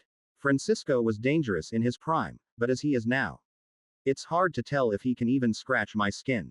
So, Kaido huffed confidently. I must admit, I was not expecting to meet someone like you here. But you are nothing but a relic right now. You're no danger to me. A sadistic smile spread on Kaido's face as his confidence truly started soaring. Said the dragon as he cowered away from the old cripple. Francisco's mocking voice did manage to somewhat hurt his pride though. Even then, Kaido didn't attack, he only looked at Francisco warily. Memories of the enigmatic swordman's fighting style flashed in his mind as he tried to determine the best approach to that situation. The very next thing he did was to turn into his hybrid form. I'm too big a target. I'm not sure if he can cut me even, but I shouldn't take chances with people like him. Returning to his usual body size of around 7 meters tall, his skin grew scales, his muscles became bulkier, his head grew a few more horns, longer, stronger, and fangs grew inside his mouth, sharp enough to bite through most metals with ease. A large tail also grew from his lower back, covered in azure blue scales. Kaido took out and brandished the large mace that was strapped to his back as he kept himself flying using his devil fruit abilities. The flame clouds he controlled as a dragon were what truly kept him flying. It was something that he had perfect mastery over at that point. I see you want to fight me. Are you truly confident enough to take me on? Francisco's voice sounded out again, making Kaido scowl. Bah, you talk big game, but can you even back it up as you are now? Kaido decided to bite back, refusing to let the old man walk all over him as he had done back in the day. I'm quite curious about how much you've improved. Strongest creature is what they call you, but I don't really see it now. Francisco took out his blunt cutlass. The blade instantly turned black, then red as lightning rolled off of it, forming arcs on the surrounding clouds. The old swordsman felt the mechanical glove assist his grip as he sighed a bit. I don't think this glove will hold out against Kaido. At least not for long. Francisco covered his entire arm in haki, including the glove, hoping to extend its lifespan. Kaido rushed in immediately, his speed much greater than in his dragon form as his spiked metallic club rushed towards Francisco, purple lightning coiling around it. Single quote. A clash of conquerors, but also a contest of strength. While I'm confident I'll win the former, the latter one I will certainly lose in. Let's see how it plays out, shall we? Francisco swung his blade in an upward slash. His blunt cutlass met the gigantic spiked club head on without any hesitation. The ensuing clash was something to behold indeed. Red and purple lightning seemed to clash in the sky, as the world crawled to a halt completely. One part of the world almost appeared dyed in red, while the other was a shade of purple. The skies churned and the wind danced violently at their display, accompanying them in the battle as their wills raged on. Their weapons weren't even close to touching, but their willpower was enough to strike both fear and awe into the people below. Wiper could only sweat through his bandages as he looked up at the sky, awe coursing through his body as his eyes bore witness to something he hadn't even thought possible before. He still remembered Francisco's words to him after his display against the beast pirates. You, my child, are an unpolished diamond. And cracks have started to form in the rocks that covered you. From now on, you are my utmost priority. With my help, there will be few in the world able to oppose you. Wiper was obviously skeptical at first. But the reality in front of his eyes seemed to validate that statement greatly, as he watched his teacher take on someone called the strongest creature, head on. Momonga was also present in the crowd below, finally able to move properly as his injuries had just somewhat healed.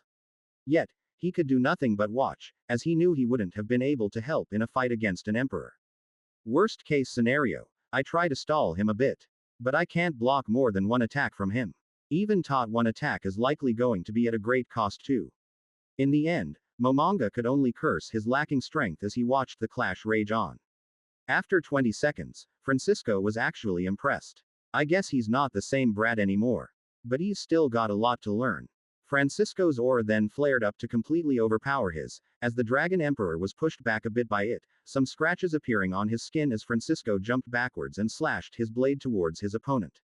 The old man's arm turned into a blur, as he avoided Kaido's club with precise movements. Kaido's future sight was completely nullified by Francisco's own, as the two of them started a bloody dance. Francisco's skillful blade left small scratches all over Kaido's muscle-bound body. But the old man eventually slipped up, showing his rustiness and age as one of the spikes on Kaido's club snagged his shoulder. Francisco's haki was strong, but his body's resilience betrayed him as that slip-up cost him a bloody gash. Thankfully, it wasn't on his dominant arm, so he didn't mind. Still, the old man jumped back a bit, catching his breath in a silent manner, refusing to show his weakness to Kaido. Hey, to think you'd hold on so well against me even in your state. I guess it just speaks volumes of how much of a monster you used to be. Kaido knew better than most, just how strong Francisco used to be, leagues above the current, world's strongest swordsman. It was a little known fact. But Kaido knew, the only reason Whitebeard and Rayleigh were able to survive against him was that Francisco himself was unwilling to hurt Whitebeard at first. That was something the Dragon Emperor had heard straight from the mouth of Edward Newgate himself. So there was no denying it. That was likely the case with Big Mom as well, as she wasn't anywhere near strong enough to fight against Francisco. She was only of help to Whitebeard as she became another fighter that the old swordsman didn't want to harm seriously. By the time Francisco had started fighting seriously, he was already seriously injured. So the fight was decided at that moment. Even then, Whitebeard, Rayleigh and Big Mom were all left with deep scars from their fight. The moment the old swordsman started taking things seriously, his blade started to shred apart his enemies. But, well, the outcome remained the same. His softness was always his greatest weakness. He may play tough, but he's nothing more than a sentimental fool. That was why Kaido despised Francisco. Even while in such a sorry state, the old monster was still able to leave marks on his body. It annoyed Kaido greatly that one could be so strong, yet so weak at the same time. HMPH. It's time I put an end to this. You should have died long ago, but I won't complain if I get to be the one to take your life. Kaido immediately rushed towards the still recovering Francisco, his club raised up as the old swordsman prepared to block. I can't dodge this in time. Let's just hope my glove will hold up. Francisco was fully prepared to meet that club head on. His stamina was lacking, but he was at least confident he'd be able to momentarily halt the club and roll out of the way. But fate had other plans.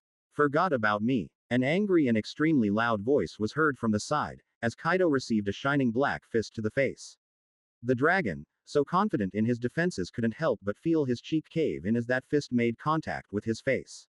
He felt his teeth cracking, his fangs breaking off completely as the punch knocked his jaw loose and sent him flying away from the Sky Islands.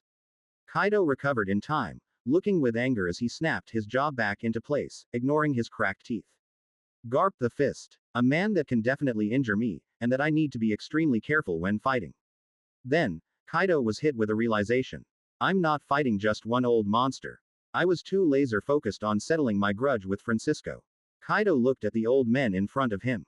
Both of them standing on clouds, Garp staring at him with annoyance, and Francisco keeping a poker face. Garp had received his blast breath, yet he looked more like he had come out of a hot shower, with only his shirt being burnt off. Can I really win against both of them? Chapter 129. Dire Situation and Revitalized Monster. Blank. POV narration underscore, blank. Too late to chicken out now. I need to take one of them out, the other should be easier by default. Kaido immediately set his sights on Francisco. He's clearly the one with the least endurance. Garp can probably fight me for the next 3 days without any issues, but this old monster's already looking exhausted. And so, the plan became rather obvious, and the two old men knew it as well. Kaido was well aware that Francisco was currently unable to even injure him properly. But he could still prove to be troublesome if he fought alongside Garp. And so, Francisco became the main target, and Garp was the person he truly needed to watch out for. Kaido's next move was to rush at them once more. He was confident that his stamina and strength exceeded that of his opponents. That proved to be a big mistake though. Garp rushed and met him head on, proving why exactly he was allowed to stand on the same stage as Roger and Zebek back in the day. He stopped Kaido's club with one arm, slightly cracking it as he gripped it in his hand. Kaido's eyes widened when seeing that, and his tail quickly turned to smack Garp away from him. A flying slash stopped that from happening completely though, as Francisco circled around Kaido and attacked from a distance. The flying slash parted the clouds around them, but ultimately only left a small mark on Kaido's skin. Garp quickly took the opportunity that he had been given, his other arm quickly taking a jab at Kaido's chest, caving it in slightly and pushing the Dragon Emperor further. I can't fight Garp up close properly like this. Kaido looked at Francisco hatefully, who was now standing off to the side a bit. Garp himself was having a different perspective though. Even when using Shigen to that extent, he's still barely injured. I guess I had forgotten just how annoyingly thick his skin is. Garp had turned his entire fist into a finger gun, and he had hoped to at least spill some blood or pierce the skin a bit. But the only result he had was a few drops of blood dripping from the corner of Kaido's lips. At that point, Kaido decided to act, immediately turning back into his gigantic dragon form, as his enormous body pushed Garp away once more with the flick of a tail. I don't have to keep a hybrid from now. As long as Francisco can't cut me, I can go all out like this. And so, the fight continued on like that, with Garp jumping around and punching at Kaido, only for his attacks to be shrugged off, as Kaido's defenses reached a new level while in full dragon form. Still, every punch from Garp was slowly creating more and more internal injuries along the way. Francisco also constantly sent flying slashes his way, though Kaido could mostly ignore those, as they didn't even scratch his skin at that point. Still, After constantly dancing around in the sky and trying to push Garp off his tail, the dragon decided to attack the island below, giving the old men something to worry about.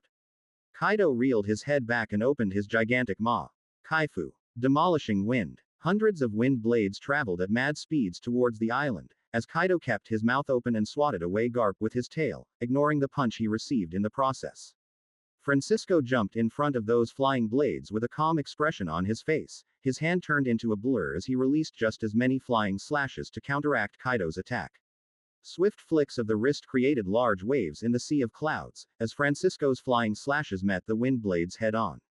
It was unfortunately a contest of endurance though, as the wind blades and flying slashes were canceling each other in the air. It was only a matter of who could produce more.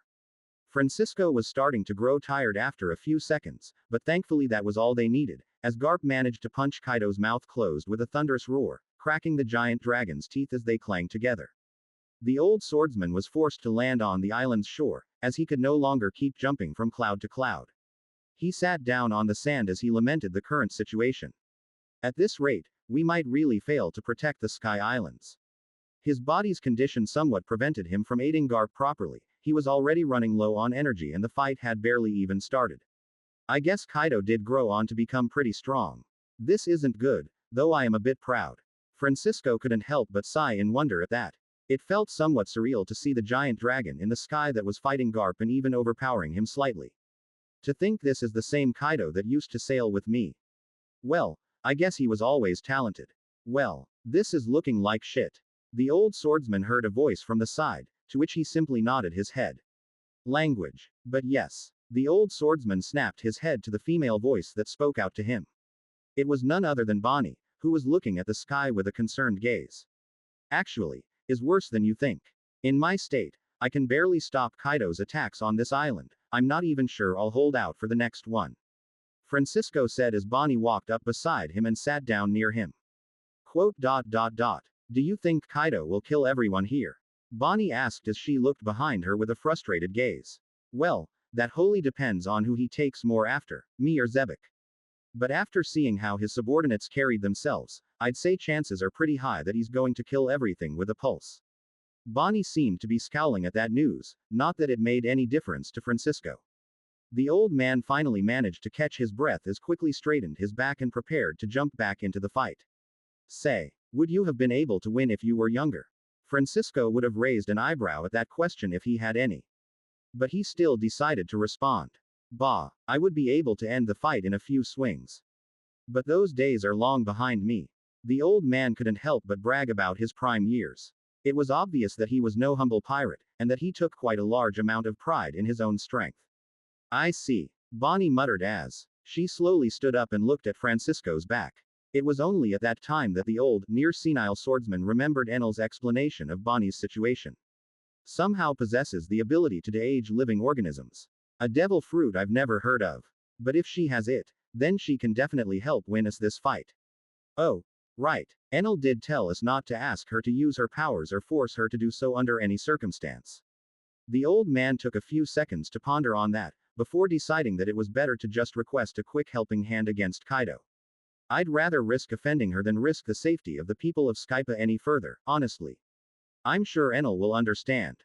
But he didn't even get to utter a word, as Bonnie tapped him on the back before he even opened his mouth. Francisco could feel his body shift instantly, and, for the first time in decades, Francisco's vision turned completely white. For the better part of 40 years, he had only been staring at a black void, no light to be felt or seen on his eyeball. That was because they were melted away. At least they were supposed to be. The old man quickly rubbed his face, only to notice that it was completely healed. He blinked a few times as his eyes adjusted to the light.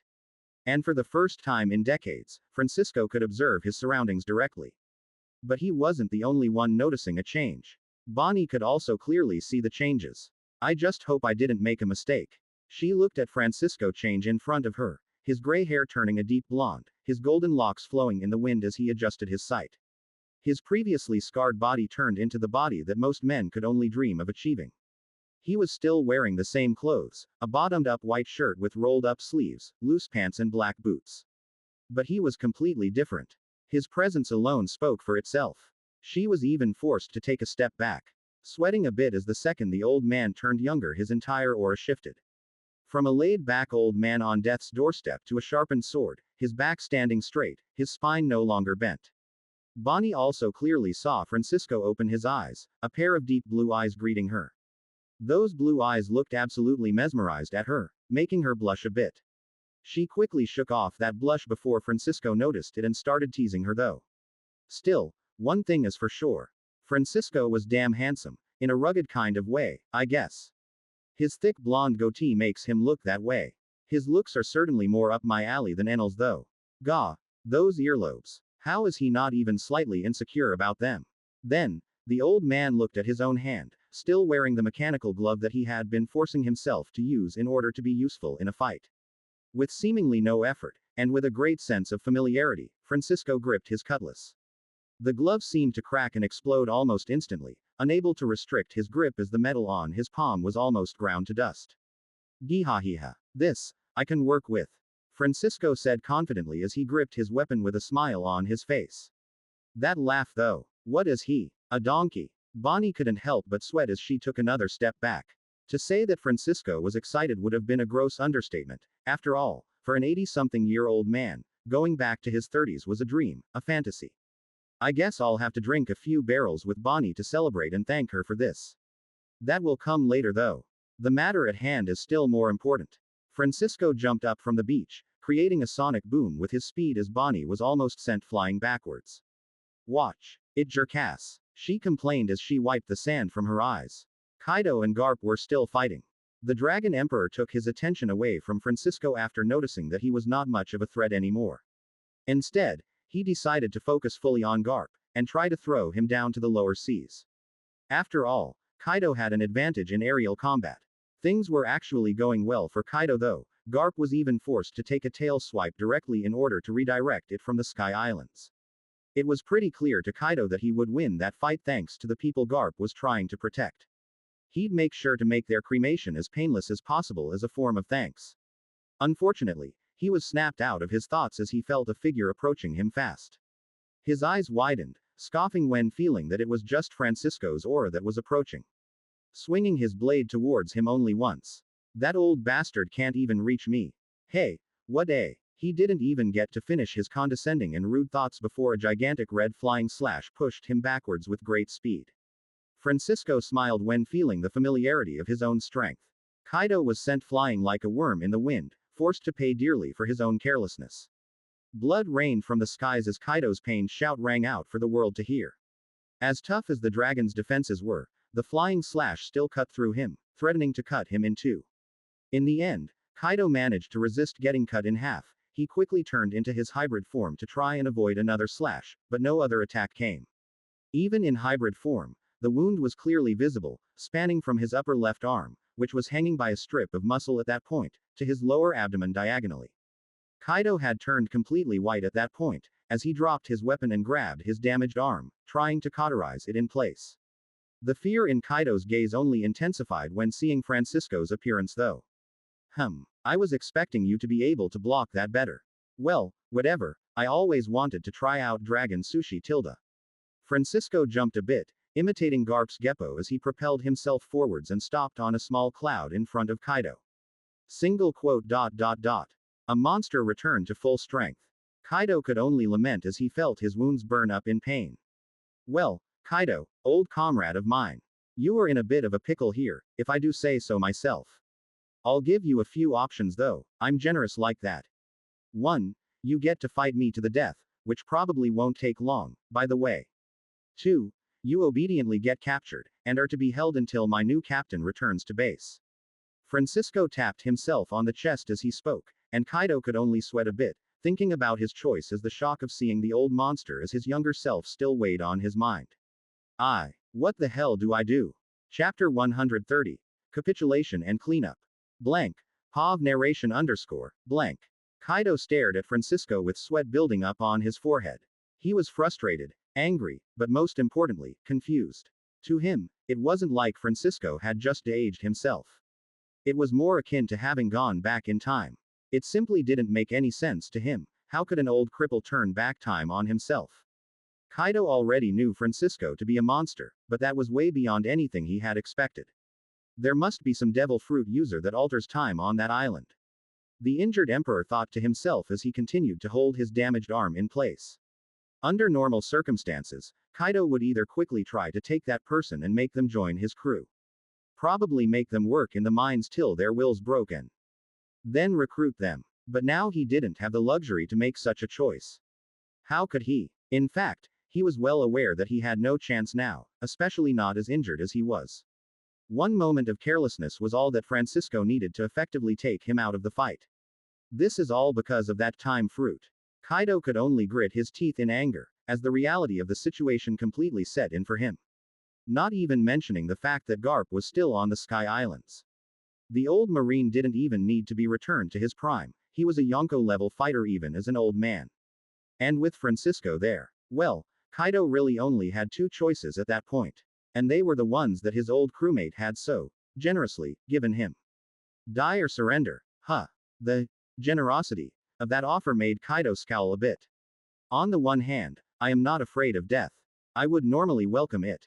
But not only do I feel indignant to lose my life to this man, I also don't want to die when so close to my goals. To Kaido, he was already almost there, almost to the point where he could start the great war that he had dreamed of. He was ever so close to pulling those arrogant world nobles down to their levels, to put them through the shredder and allow only the worthy ones on top. Strength. That was the only qualification for a world leader in Kaido's warmongering eyes. To him, as long as the person leading the world was strong, nothing else mattered. The news of the weakened Marines and world government gave him the opportunity to advance his plans. Now, fleeing did reach Kaido's mind at first. But there was one problem. Francisco can likely kill me as soon as I turn my back on him or try to run away. I wouldn't even have the time to turn into a full dragon, and if I fly off like this, I'm unlikely to get more than 100 meters before he cuts me down. It wasn't like Kaido could create some distraction either. He didn't even have any more chances left to even destroy the island. However, even with all of those factors combined, Kaido wasn't some weakling to be caught like that. If he truly tried, he could likely escape. But the fear prevented him. The fear that had been ingrained into him from a young age, a trauma that he had been trying to shake off for many years. Sure, Francisco wasn't the main actor in that trauma, but he was someone that only helped amplify his suffering at some point. It was a reasonable fear. The first mate of the Rocks pirates was considered a monster in a generation where legendary pirates were a dime a dozen. To Kaido, the only person that came close to reaching their strength was Galdi. Roger, but he became stricken with illness, so he didn't get to match them in the end. So, with all of that in mind, Kaido raised his only currently working arm, surrendering himself to the smiling Francisco. Garp also jumped back towards them at that point, with a confused face as he hadn't expected Kaido to get blown away like a leaf in the wind. His eyes widened when he saw Kaido's sorry state. Once considered an unkillable emperor looking like he had been almost cut in half by one sword strike. Garp only knew of one man capable of such things. Shit, was the only thing Garp could think of when seeing Francisco's appearance. Up to that point, the old Marine was only happy with Francisco being around because he thought him to be an old man, close to death. That was also how they had bonded in prison. Garp was not the type to befriend pirates, especially not the type that sailed with rocks. The fact that Francisco was nothing more than a shell of what he had been formerly was what allowed him to look over his past and not kill him and impel down. Bonnie must have seen the situation and decided to do this. Not sure if it's a good thing though. Garp gritted his teeth as he hopped in the air in front of Francisco, who looked at him with a small smile. Garp, glad that you could join us. Francisco was still just as polite, but Garp wasn't about to let his guard down just because a pirate was being polite to him. The old pirate also noticed Garp's raised guard. He narrowed his eyes and spoke out with a polite smile. I can understand why you wouldn't agree to this.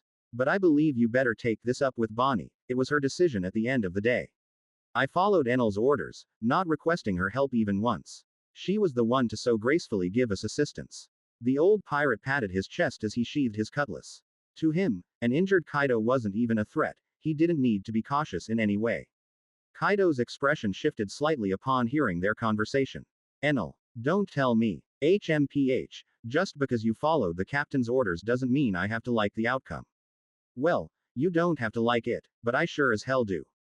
You're just jealous you also didn't get brought back to your prime. Francisco covered his mouth as he smiled mockingly at Garp. Bah. Jealous my ass. Unlike you, I'm still holding up just fine. Garp crossed his arms with a huff.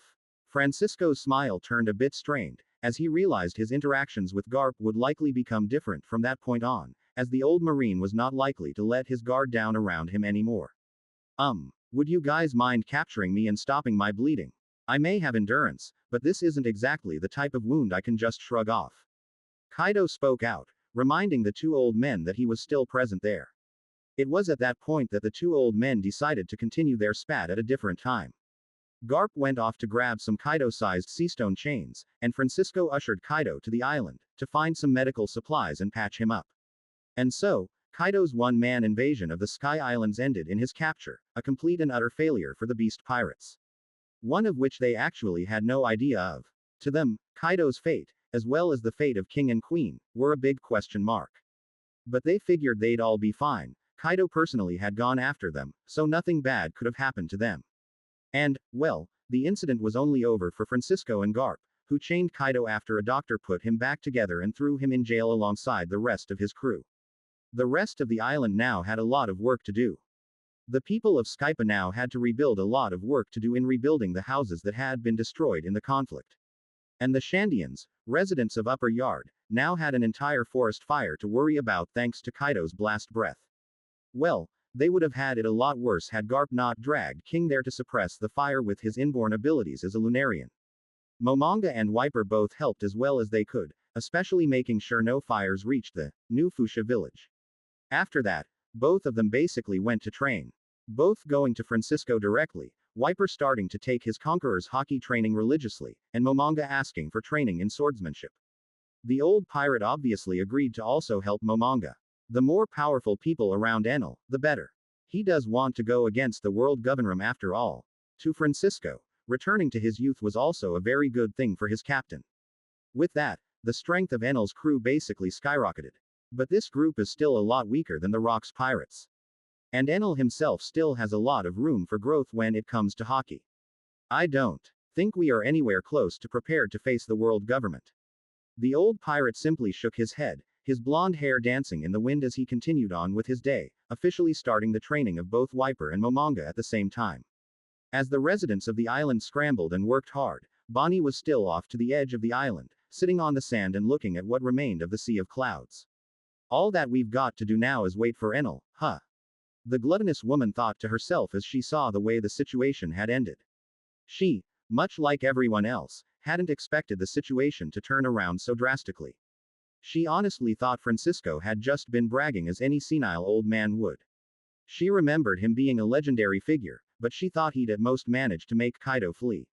She didn't expect Francisco to literally blow him out of the sky. The previously intimidating and gigantic Kaido looked like a worm being blown away by a storm in front of Francisco's flying slash. A blunt cutlass is able to do that. Bonnie simply shook her head as she thought more and more about the situation. It just served to show how powerful the people Enel had underneath him were. Bonnie could only bite into her nails with a bit of frustration. I guess seducing him is not going to happen anytime soon. But I've technically done him a favor by altering Francisco's time, right? No. He's been helping me for a while now. Asking for something off of him would be rude on my part. Bonnie thought about using her power as leverage for a second. To make a deal with Enel. But it just felt off for her. Using her powers on Francisco now was more of a necessity, as she didn't want to needlessly endanger the people of the Sky Islands anymore. But she always had a sinking feeling in her gut when it came to using her powers on others non-offensively. It likely had a lot to do with the fact that she had been hunted down for her powers constantly. But the situation somewhat shifted when thinking about her nephew. No. This has gone on long enough. I can't let Kuma remain like that much longer. So, she decided. She was going to use her devil fruit power to trade with the Lightning Emperor. I think he'll be pretty interested in learning more about my devil fruit too. He was the studious type after all. As that situation finally wrapped up on the Sky Islands, Enel finally managed to get out of bed properly and prepared to take off. Are you sure about going away already? Shanks asked, his crew behind him looking at Enel warily still. But they weren't being hostile to him in any way. I am feeling a lot better already. Poor Sengoku had it a lot worse. I'll entrust him to you for now, but I'll come back to take him off your hands when he gets better. Enel said as his earlobes swayed in the wind. His golden hair was now swept backwards, he was wearing a white half-unbuttoned shirt, one rolled-up sleeve and one empty, swaying in the wind alongside his earlobes. He also now wore a black pair of pants, and leather shoes. All of those clothes were gifted to him by Yasip, a tanned man with dark blonde hair worn in dreadlocks. Enel could somewhat see the resemblance between him and Usopp. Though Yasip was actually handsome, unlike his son. Well, I guess Usopp's still a kid, he'll look better eventually. I also would need a ship to sail with, and I've somewhat lost mine in that whole mess at Baltigo. Enel continued speaking as he scratched the back of his head with an earlobe, gaining a few odd looks from Shanks' men. I see. Well, I won't stop you. But do try to be careful out there. Shanks said with a wide smile. Hey, I'll be careful. I'm only visiting Big Mom for a bit, I've done so before, so no fighting will happen. By the way, thanks for the clothes Yasip. Enel said as he tapped his white cane into the ground and took to the clouds. Quote. I think he'd fit pretty well among us, honestly, Yasip said as he scratched his chin. Why? 'Cause he's a weirdo. Lucky Roo, the round man with round sunglasses said as he took a bite out of a piece of meat. Yeah. Chapter 131. Cake Island and Reunion. Blank. Pav narration underscore, blank. Perospero didn't quite know what to do about the situation. Nothing was truly working out for him as of late. At first, his idea of taking revenge on Enel for his impunity seemed like an intelligent thing to do. To prove that one couldn't just mess with the Big Mom pirates and get away with it unscathed. Then Enel had to go on and reveal himself as an actual Yonko-level figure. It went from Persipero thinking that he'd be able to take care of things by himself, to wondering if he would even be able to react to Enel killing him. So he had to scrap the idea of revenge altogether. Spouts between emperors always ended with destroyed islands, and since Enel had no territory, the most likely to be destroyed would be their Cake Island. That in itself was frustrating, but Perospero was a grown man, he could forget about that without much trouble.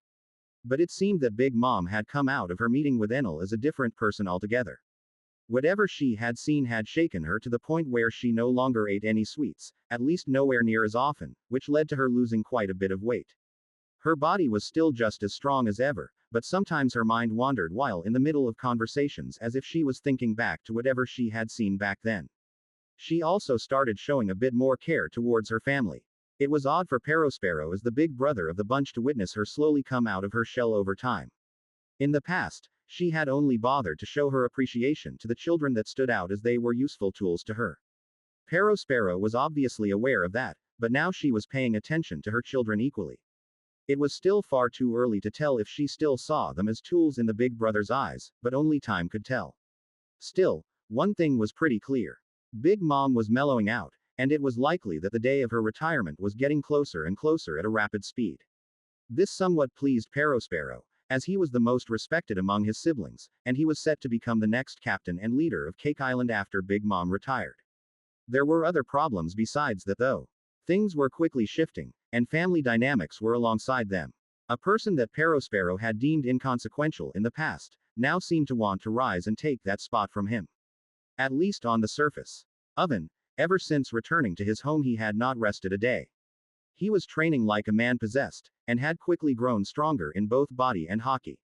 He was now a force to be reckoned with, only Katakuri still being able to defeat him in a spar. Though Persipero hadn't tried his hand, Smoothie had, and her loss was catastrophic, she had been taken down in under a minute.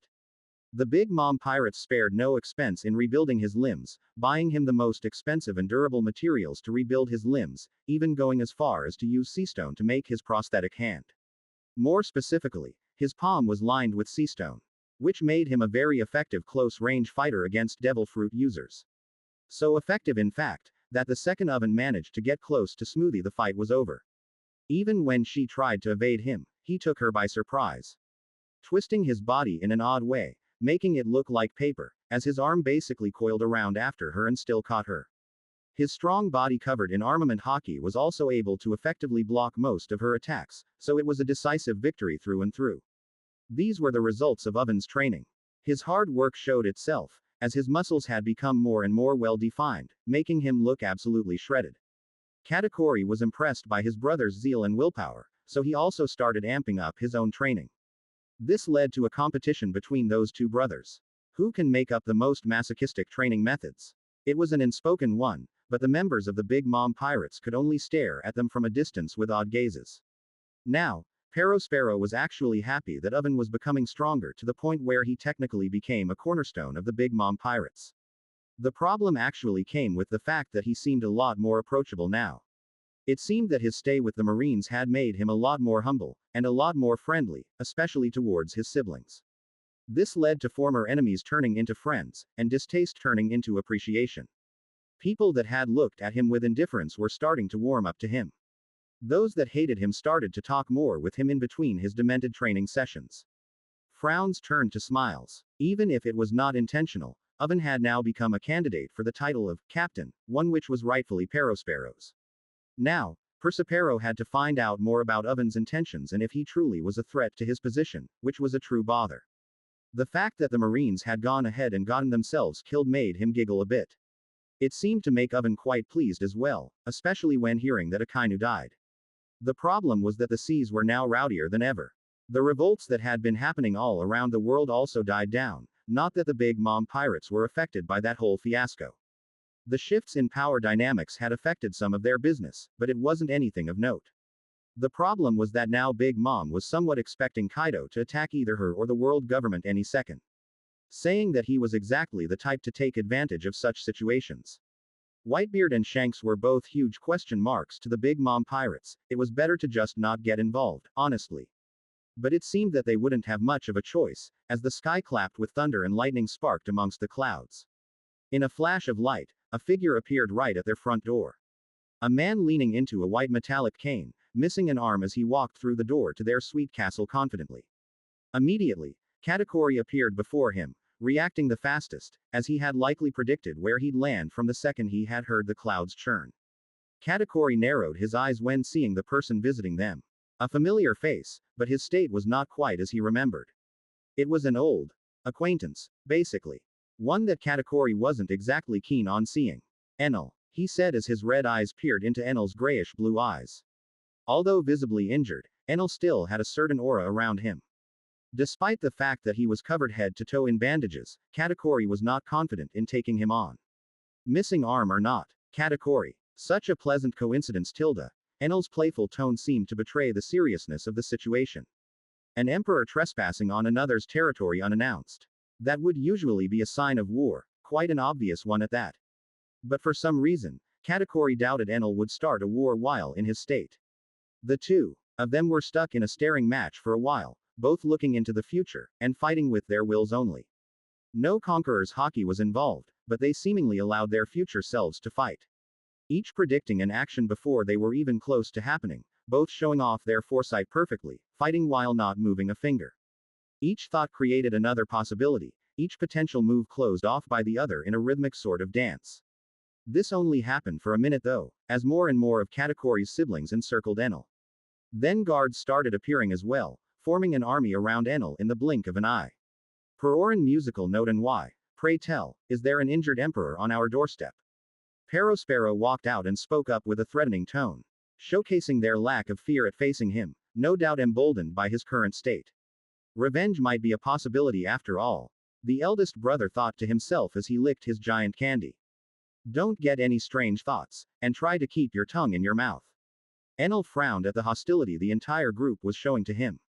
But it wasn't exactly outside of his expectations. I wasn't expecting a standing ovation, but this is a lot more extreme than I thought.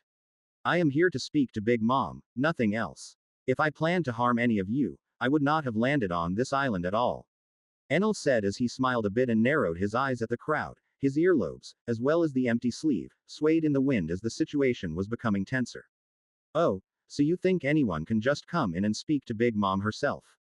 Whatever it is, I'm sure you can speak to me about it. Peroran musical note. Perospero tilted his head, as the first mate, he didn't want Enel anywhere near his mother. Especially not after the last time. I highly doubt you'll be able to help me. I need her specifically. A mere few moments of her time. Enel said as he waved his arm around a bit. Quote. I wouldn't be the first to trust you around mother, Katakuri said as he looked at Enel, not bothering to hide his hostility. I guess he does care a lot about his mother. Even if she's an uncaring bitch, huh? Enel's smile strained a bit. I am willing to vouch for him. A voice came out from the crowd, and a large man walked forward. Enel smiled when hearing that voice. Turning around, he clearly saw Oven making his way towards him. At that point, everyone was silent, as Oven stared at Enel in shock. Even Perospero, whose rage silently boiled, as his authority was undermined right in front of their palace, in front of all of his peers. Though, I am a bit curious. Did you finally decide to cut off your earlobes? I can see that one of them is a bit shorter. Oven smiled widely as he slapped Enel on the back. His siblings looked at him with wide eyes, as he openly interacted with the strange emperor in front of them. I see that mechanical arm is working well for you. Enel smiled as he didn't react to the slap, though his injured body was screaming in pain. He also decided not to comment much on the state of his body, seeing that, Oven decided not to press the issue. Hey, good as new. Oven gave Enel the okay with his mechanical arm. It was made to look exactly like a human arm, making Oven more akin to a cyborg than a metallic tin man. Really like the cannon though. Oven's mechanical arm seemed to shift, his fingers bending strangely as a rather large cannon seemed to come out of his thick metallic wrist. Figured you'd like the addition. Doubt it'll do much against an admiral, but it should at least take some people by surprise. Enel smiled as the two of them continued to talk, catching up like old friends would as they both seemed to ignore the somewhat strained atmosphere around them. This managed to somewhat annoy Perospero even further, who was about to walk up to them and say something, before Katakuri stopped him. Quote. If Oven is willing to vouch for him, then I agree. But if anything happens to Big Mom, he is to be held responsible. Katakuri said as his red eyes scanned the scene. Oven nodded, and Enel seemed quite pleased. Good. Now all that's left is to convince her to help me. Why do I get the feeling that that's going to be easier said than done? Chapter 132. Complicated Feelings and Business. Blank. POV narration underscore, blank. Now, Enel wasn't exactly just allowed to walk on to Big Mom's room by himself. Oven was obviously one of the people accompanying him. Katakuri was also there. He had somewhat helped in that situation, though he still didn't show anything other than wariness towards Enel. Perospero, although reluctantly, was also tagging along, complaining as he did so to the only person that was willing to lend an ear, no one in particular. Smoothie, who was just a bit curious about the whole situation, and wanted to see if she would get a chance to taste Enel's juices. It was just them, as the other siblings had dispersed. They were also the strongest among the family, so if something was to happen, at least they would be near their mother captain. Not like they believed Enel would be able to take on their mother in the state that he seemed to be in. But it was much better to be safe than sorry. In truth, the Big Mom pirates were likely going to actually try to attack Enel had Oven not shown up and vouched for him. It would have been the perfect opportunity to remove a potential enemy that could contest their territories in the future. They did choose to respect Oven though. Katakuri choosing to support him basically sealed the deal. There was also the fact that an injured emperor was likely still well above what they could handle. The only ones that would even be able to fight properly against Enel would be the people that went with him. The only one that could likely deal with Enel was Big Mom herself. Enel was known to hold back the entire former navy by himself, so it only made sense that most people wouldn't be able to deal with him, injured or otherwise. He was basically in a league of his own, much like most Yonko were. So, did you also end up changing to a Sea King only diet? Enel asked as he walked with a small smile on his face. Yep, I do feel a bit stronger. They were a bit like a natural steroid, I guess. Oven said as he walked forward confidently. It was clear to see for everyone that Oven completely trusted Enel. To the point where he was willing to anger Big Mom in order to help him. In the past, that might not have flown. But it's difficult to tell now with her recent changes in demeanor. Persipero thought to himself as he licked his candy cane, his face displaying a permanent frown. I guess you do seem a bit stronger. We should spar later when my body's healed a bit more. Enel said, one of his earlobes flinging up and patting Oven on the shoulder. Sounds great. Now, I've been somewhat trying to avoid this question, seeing as how the injuries are fresh and rather severe. But what the hell happened? Oven looked over at Enel without bothering to hide the hint of concern appearing in the corner of his eye. That's something I will explain later. It's something that concerns Big Mom as well. Enel's words did catch everyone's attention. Just what happened to him? Emperors don't just lose limbs randomly. Well, Shanks did, now that I think about it. Persipero thought to himself as they finally reached their mother. More specifically, the throne room, where she was most likely sitting, pondering things. Enel frowned a bit when seeing Big Mom, as he noticed rather quickly that she looked a bit different. First off, Zeus and Prometheus were not with her, but Enel could feel them somewhere else in the castle, so that didn't matter much. More importantly, Charlotte Linlin, seems you have lost some weight, Enel said as he smiled a bit. Big Mom was known to be a glutton, so it was simply unusual to see her lose weight. Anyone that knew anything about her would find that strange. Big Mom looked at Enel with a blank face, no surprise at all, as she was likely expecting him already. Her eyes scanned him for a bit before she also spoke out. Enel, it seems you've also lost some weight, she said as a hint of a cruel smile rose to her lips. Perospero chuckled a bit but was silenced by Oven, who simply glared at him for a few seconds. I guess my arm does count as weight. You seem healthy at least, that's good. Enel's words seemed to confuse Big Mom a bit.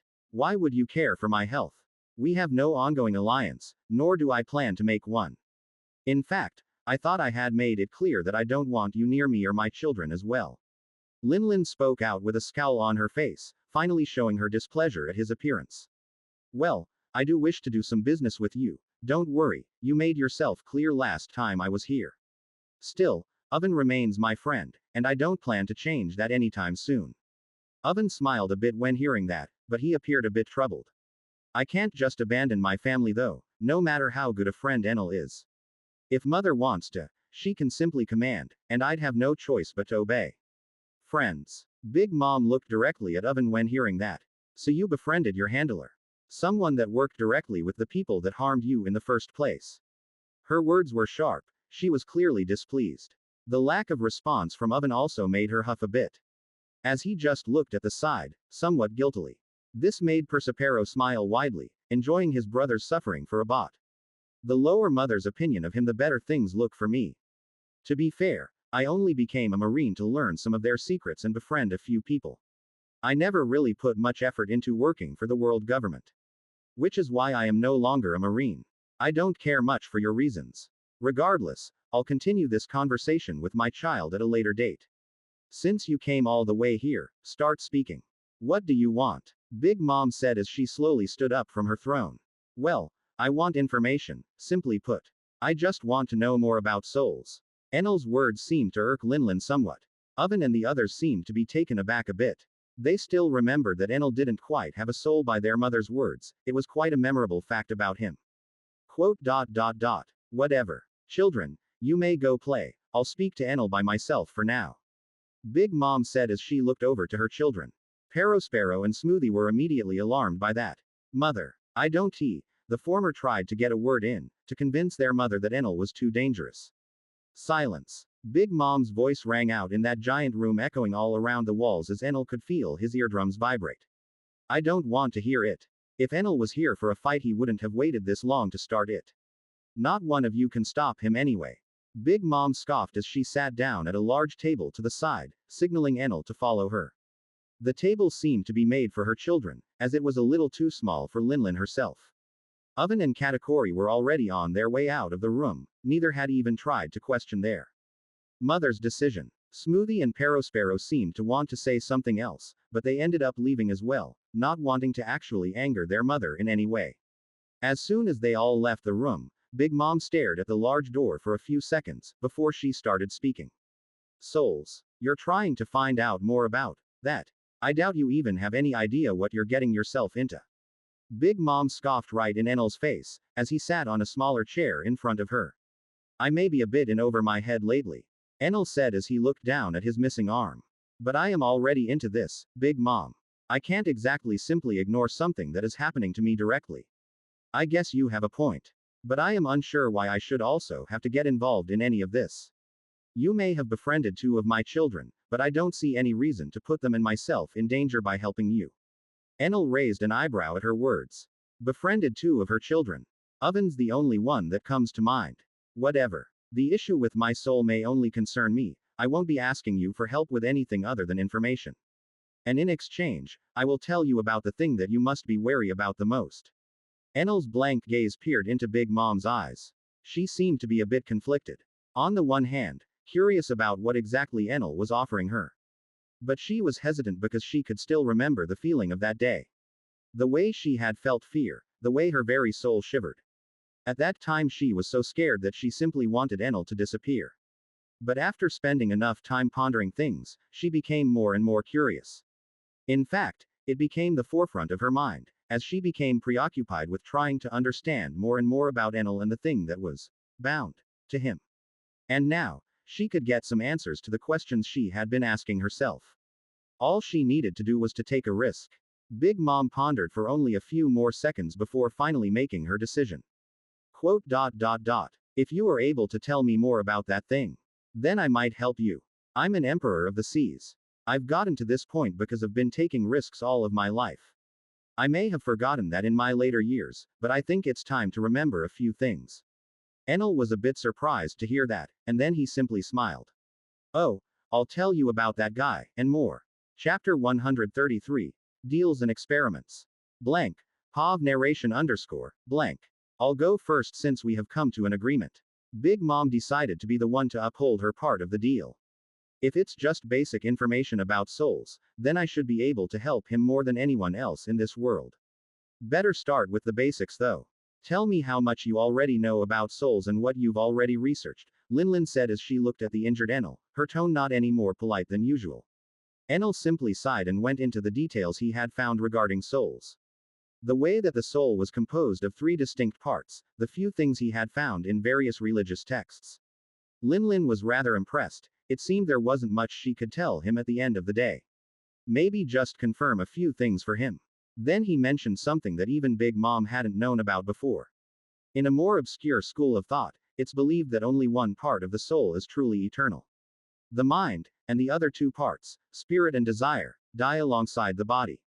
Enel said as he remembered more about Plato's theory on souls. Big Mom was actually shocked to hear that. The hell, how much research did he do on this? He knows more than me already. Linlin was starting to sweat a bit as she tried to think about what she could add to Enel's research. Well, you are right about most things you've said. Big Mom coughed in her hand a bit. Truly, I can confirm that most of what you've said is true. More specifically is the soul made out of 3 parts. We had never bothered to name them though, we were just calling them the 3 structures. Now, it seems you already know this much.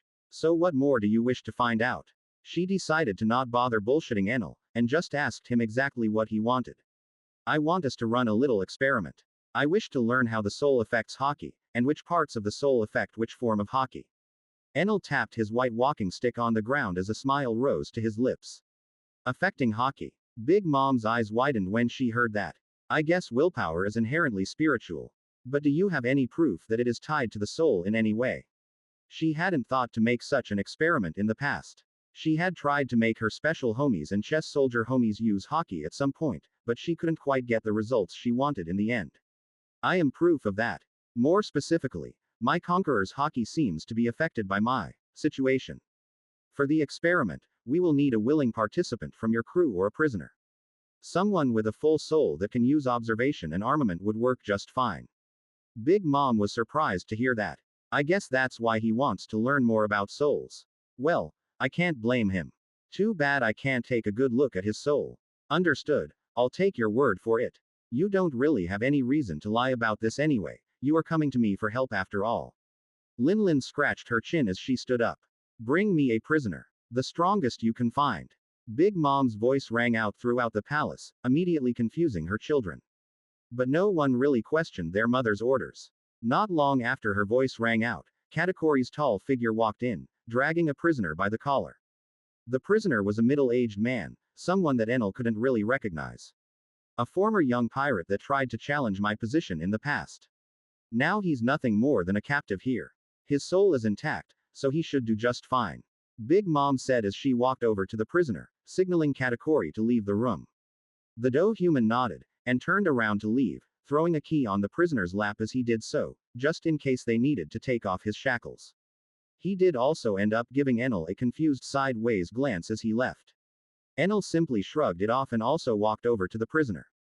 He was wearing a seastone collar around his neck, his eyes seemed to be lifeless, most likely drained of any stamina after a long period of incarceration. Will he listen to us and use hockey when we want him to? Enel asked as he grabbed the man's hair and looked at his face with a raised eyebrow, looking directly into the prisoner's empty eyes. He'll listen. He was trained to follow orders. The spark of ambition that he once had has long since been snuffed out. Linlin shook her head as she spoke. Fine. Enel shrugged, not really in any position to criticize Big Mom's handling of prisoners after the massacres he had committed himself. Pirate. Use armament hockey. Enel said as he tapped the man's leg with his cane. The cane then turned into a small tentacle and unlocked the seastone shackles in an instant. The prisoner simply followed instructions, not showing even a sign of fighting back. You could have just used the key. But fine. Big Mom said as she looked at the key on the ground beside them. Enel simply coughed in his hand and started speaking. Good. Now, Big Mom, I want you to completely take away a part of his soul, leave the mind intact though. Linlin simply nodded, her large hand reaching out and taking a large white cloud out of him, letting it dance around in her arm as she coldly looked at the writhing prisoner. The process was obviously painful, but Enel sighed, as it was needed for the experiment. I've completely removed his desire. She spoke out as Enel glanced back at the prisoner, who was gasping for air. Prisoner, what do you feel? Try to use armament, Enel said as his earlobes picked the man up from the ground and forced him to sit straight. The man followed the instructions even through the pain, trembling as his entire body turned black. Are you able to use observation hockey? Enel asked as he tilted his head at the prisoner. And no. Rather, it's extremely weakened, and it seems to be fading away each second.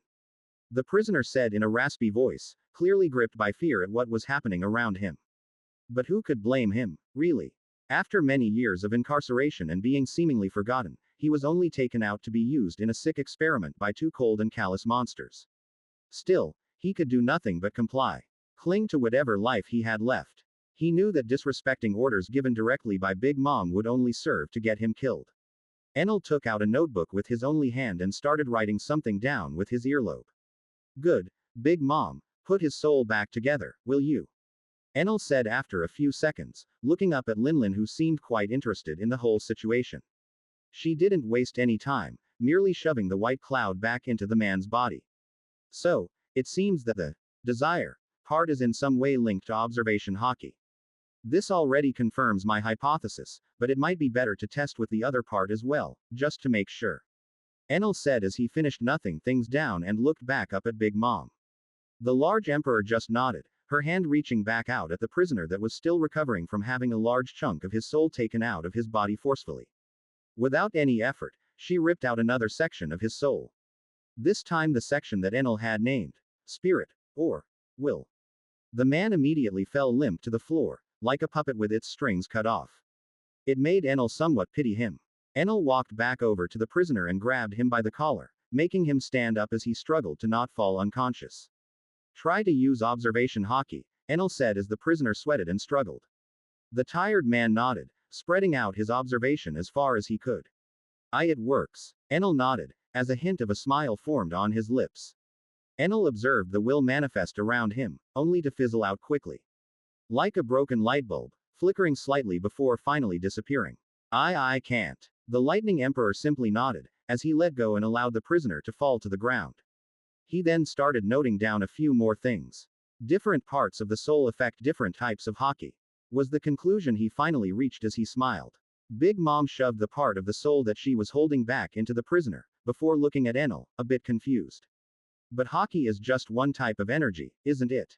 I mean, all forms of hockey are just methods of using that energy in different ways. Well, that's clearly not the case. Besides, if hockey all originated from one energy source, you wouldn't really have people more talented in one type of hockey. Enel shrugged as he walked over to the table and sat back down. We can safely assume that Conqueror's hockey is affected by the mind. Enel tapped the notebook with his pen as Big Mom also walked over and joined him, with a pensive look on her face. I guess. Though confirming it might be more difficult. Won't find many users of that type in the first place. Enel simply scratched his chin. There's no real need to test that. Instead, would you be able to try and look at my soul again? Big Mom narrowed her eyes when hearing that. I don't like where this is going. Chapter 134. Smoke and Mirrors. Blank. POV narration _ blank. That didn't go quite well last time you were here. Also, you only asked for information regarding souls. I already told you I couldn't see your soul. Big Mom said as she scoffed a bit. Indeed, I still remember it. Quite annoying if I do say so myself. Enel shrugged, tapping his chin as he continued speaking after a short pause. However, this somewhat ties into your request for me. Oh, you're ready to give me information on that thing. Big Mom perked up almost immediately. Indeed, our last experiment did help prove that you are a trustworthy business partner. Now, I will tell you everything I know, and everything I've theorized about that thing. Enel then started pacing around the room, as he felt it was easier for him to express himself while doing so. The prisoner they had used for experiments was still in the room, but neither Enel nor Big Mom paid him any mind. He was already unconscious due to their experiments anyway. Now, I've spoken to that thing in the past. It claimed to be a god. It spoke of having been worshipped in many forms in the past. Enel said as his cane rhythmically hit the ground. Quote. That I can somewhat believe. No normal being would ever be able to affect me in that way. Indeed, but lately I've been thinking that its influence on this world is rather limited. More specifically, it can't really get involved in certain things, not as much as it wants to, anyway. Enel smiled confidently as he spoke, unafraid of divulging any of his findings regarding the strange being or god that had brought him to that world. And how exactly does that work? Big Mom asked with a scowl. All sounded well and good, but to her, it seemed like Enel was mostly grasping at straws. After all, that god seemed perfectly capable of scaring her off when she tried to look at Enel's soul previously. Though, all it truly did was scare her off. It didn't injure her in any way, and it certainly didn't affect the real world in any way. Wait, if that thing is against me being able to see Enel's soul, then it's likely against Enel finding out more about his situation as well. So why is it just letting him run around and do research on his own? The more she thought about it, the more sense it made. The last time that thing spoke to me was in a dream. It was of no consequence, it was mainly complaining that I wasn't acting like it wanted me to. Well, more specifically, it was trying to make me think that all of my actions were irrelevant and that I was better off not acting at all. Espousing the boring mantra of an uninteresting and unambitious creature. Quote. Big Mom raised an eyebrow. So he's even been talking to it. I guess Enel already knew about that thing when he came to deliver oven then. It's honestly rather confusing. In my first conversation with it, it seemed to only want to give me something.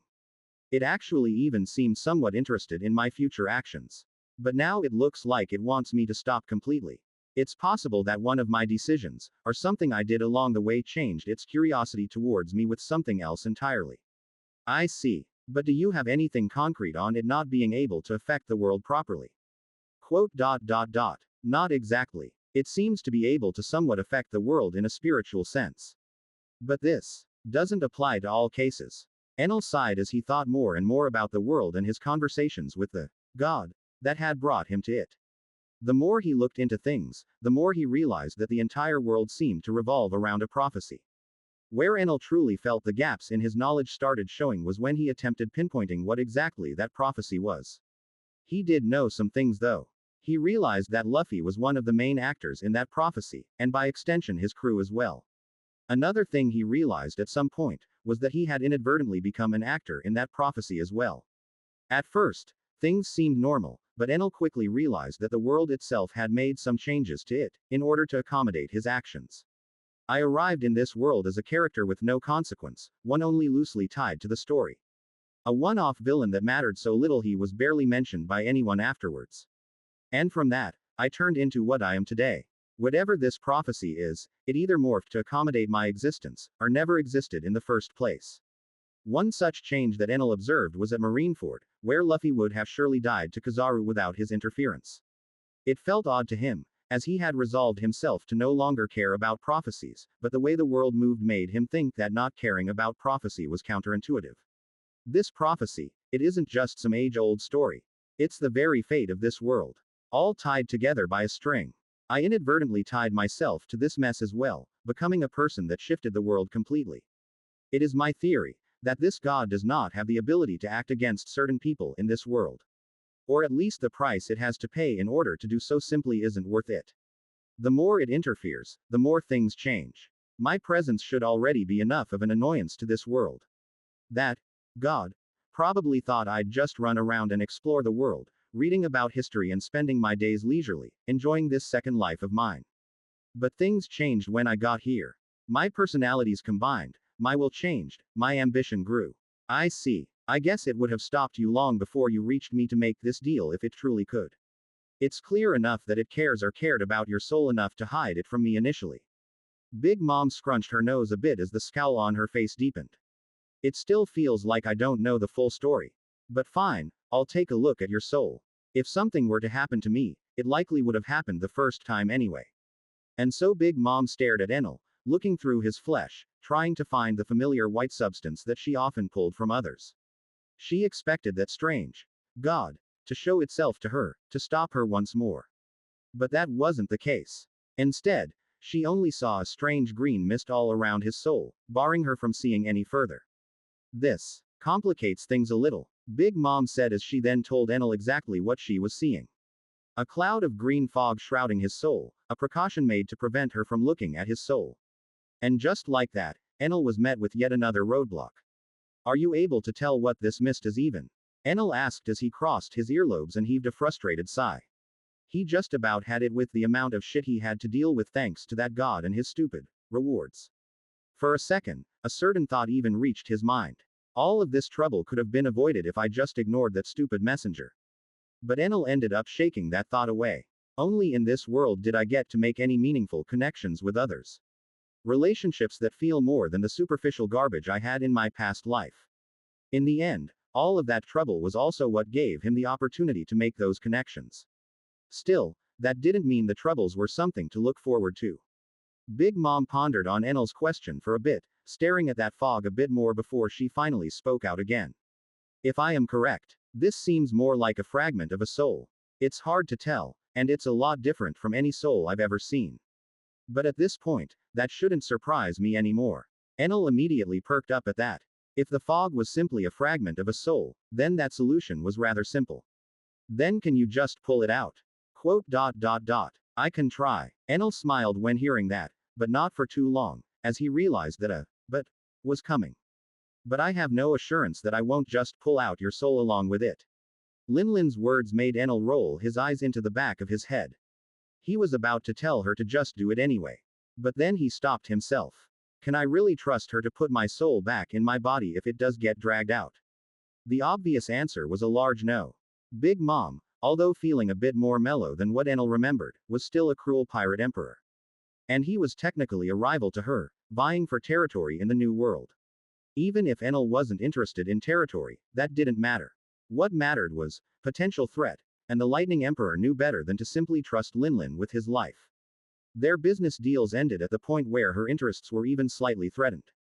Now, this didn't mean he expected Big Mom to attack and try to kill him. He simply didn't trust her to not take the opportunity to dispose of him as his soul floated in the palm of her hands. I'll have to think more about this, Enel said as he shook his head a bit. I guess I'll stay a few more days on this island. I doubt the Sky Islands are in any danger with Bonnie, Garp and Francisco there. If anything, it's probably one of the best defended places on this planet. Fine, I can understand your hesitation. We are stepping into the unknown a bit, and it is your safety which is ultimately put at risk here. Big Mom seemed to take his apprehension rather well, misunderstanding his reasons in the process, but that didn't matter much to Enel. We shall continue this talk at a later date. I'll share any other information I have then as well. Enel then started walking towards the door, placing his notebook in the inner pocket of his furred jacket. Enel was greeted by Linlin's children the second he left the throne room. Talks have concluded for now. I'll be hanging around Cake Island for a bit, nothing major. Enel said, looking at Perospero with cold eyes as he kept thinking about how to approach the situation. Perospero nodded, heading into the throne room with Smoothie to meet his mother. Smoothie gave Enel a disappointed look as she passed him, making him raise an eyebrow. That sadist probably wants to turn me into a smoothie. He simply scoffed at her antics, turning his head to Katakuri and Oven, who were both looking at him with tilted heads. I think I'm starting to understand why Big Mom said I befriended two of her children. Though I have no clue how the hell Katakuri reached this point. I can tell the two of you are probably confused. Let's talk for now, as we walk, of course. Enel's walking stick tapped on the ground as the three of them made their way outside of the Whole Cake Chateau. I'm guessing there's quite a bit to talk about. We can do that while sparring, I guess. Oven smiled as he spoke, making Enel raise an eyebrow. Sparring, huh? Fine. I guess that's a good enough way to catch up. Chapter 135. Results of arduous training, assurance and waking up. Blank. POV narration underscore, blank. Oven stepped on the field with a confident look on his face. He was about to prove himself to Enel, to show that he was now worthy of being called a sweet commander. They were in the forests near Big Mom's castle, which was a bit further away from the seducing woods. As Katakuri and Oven didn't want the spar to affect any of their homies. You sure you want to do this in your current state? Katakuri asked Enel as he stood in the middle of the field, arms still crossed as he prepared to arbitrate the spar. Enel, a few meters away and facing Oven, simply smiled a bit. Oven towered over Enel when it came to size. Despite Enel himself being 2.7 meters tall, 8.86 feet, the Big Mom pirate was closer to 5 meters tall, 16.40 feet. It wasn't exactly shocking though. Most of Big Mom's offspring were freaks of nature, much taller and stronger than regular people could ever dream of becoming. I won't be recovering instantly anyway. I do need to get some exercise at the end of the day. Hey, prepare for a beating. Oven cracked his knuckles, clearly no longer concerned for Enel's well-being. After all, he knew that Enel, as an invincible Logia, could likely still win without moving from his spot. He wouldn't be getting into a fight if he wasn't able to anyway. In the first place, he wouldn't have come to this island if he wasn't confident in being able to leave. The two of them stared at each other with intensity, Enel showing a bit of curiosity at Oven's ambition. Katakuri looked at the two of them for a few seconds, before starting the countdown. 1, 2, 3. Start. He jumped backwards, looking from the side as Oven rushed toward Enel at impressive speeds. Enel smiled, his earlobe batting away Oven's punch as his body shifted slightly to the side. Oven's hockey-clad punch fragmented the ground around them, making it tremble as even Katakuri was somewhat impressed with that strength. I guess he was holding back with Smoothie. Those damned earlobes. Oven continued to punch at Enel with both his mechanical arm and his regular arm. Enel danced around, sometimes circling around his hits, sometimes staying just out of reach of his fists. Neither of them was actually using their devil fruits, though Oven doubted he would affect Enel all that much, just like it hadn't affected Akainu. Enel looked at Oven's punch, as it passed by just a few centimeters from his torso. He was about to kick Oven away, but something rather unexpected happened. His mechanical arm seemed to unfold a small part of its elbow, and a blade shot out from his elbow, threatening to slice Enel in half in that instant. I don't remember making that addition to his arm. Enel was about to use Soru, but his legs seemed to give up on him at that moment, his injuries making themselves known. The Lightning Emperor was forced to raise his cane and block the blackened blade directly. Sparks rose out from their clash, and Enel skidded backwards, breaking a tree with his back as his smile widened.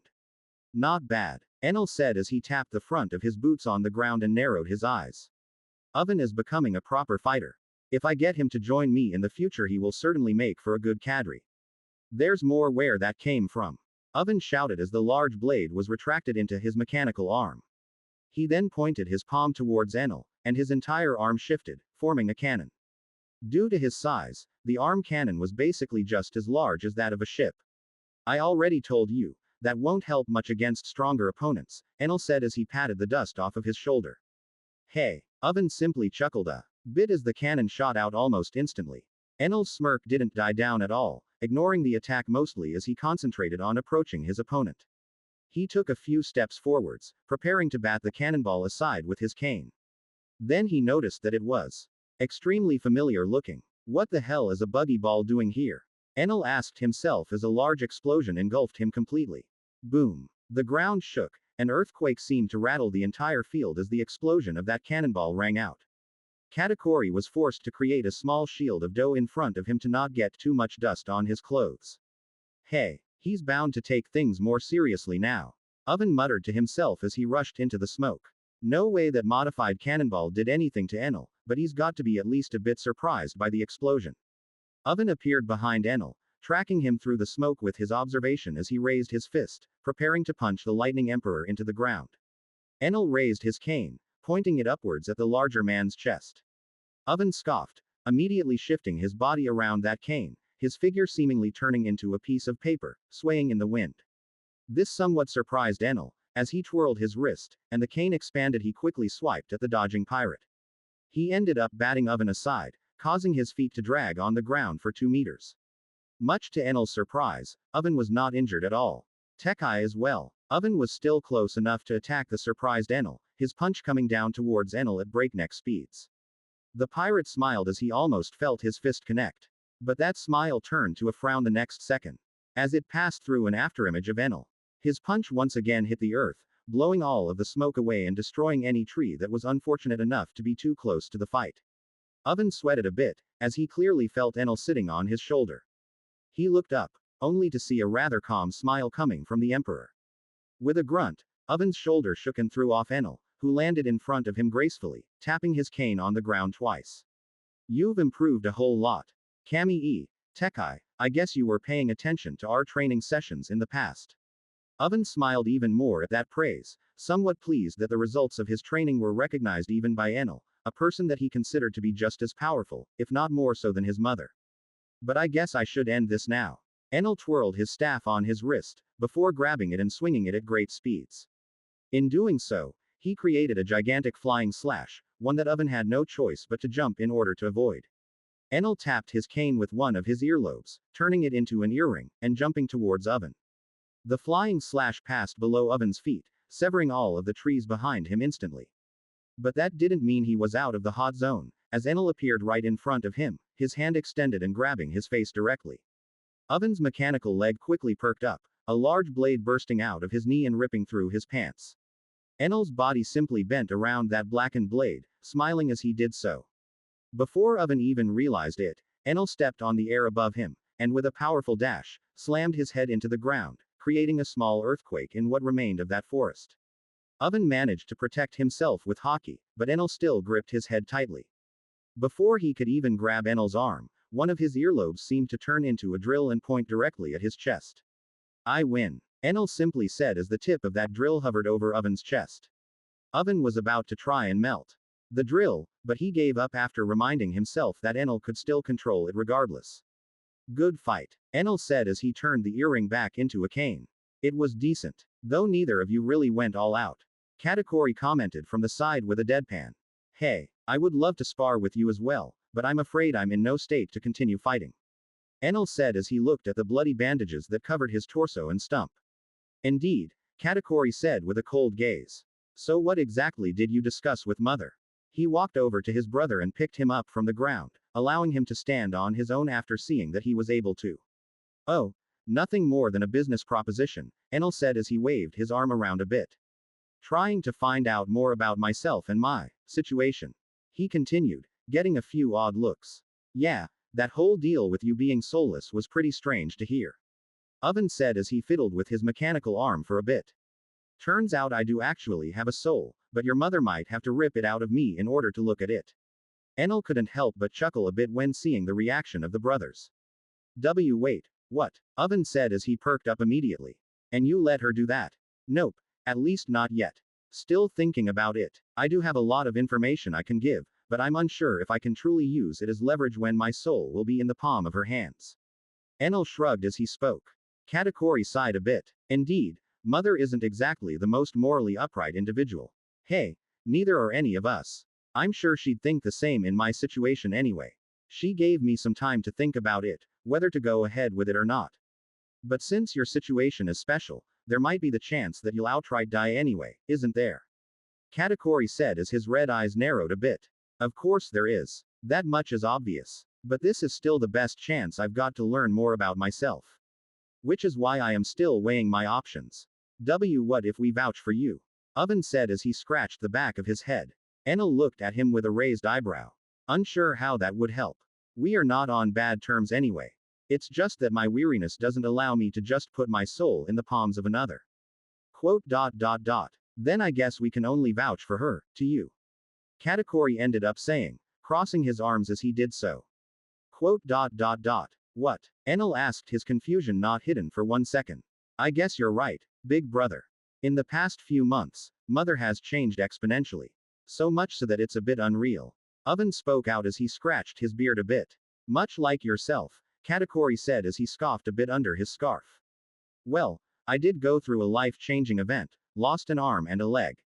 Fair, but you proved that people can change. You used to be the type of person that enjoyed torturing your enemies. Some of our brothers claim that you mellowed out in that regard. Having my limbs slowly burnt off by magma did give me a taste of my own medicine. Oven shook his head a bit, before deciding to get back on the subject of his mother. It's hard to tell how much mother has changed. But one thing is clear, she certainly is less callous than before, at least from what we could observe. Quote. So you're saying I should be able to trust her for now? Enel asked, sighing a bit as he did so. But it was clear that he was somewhat glad to hear that.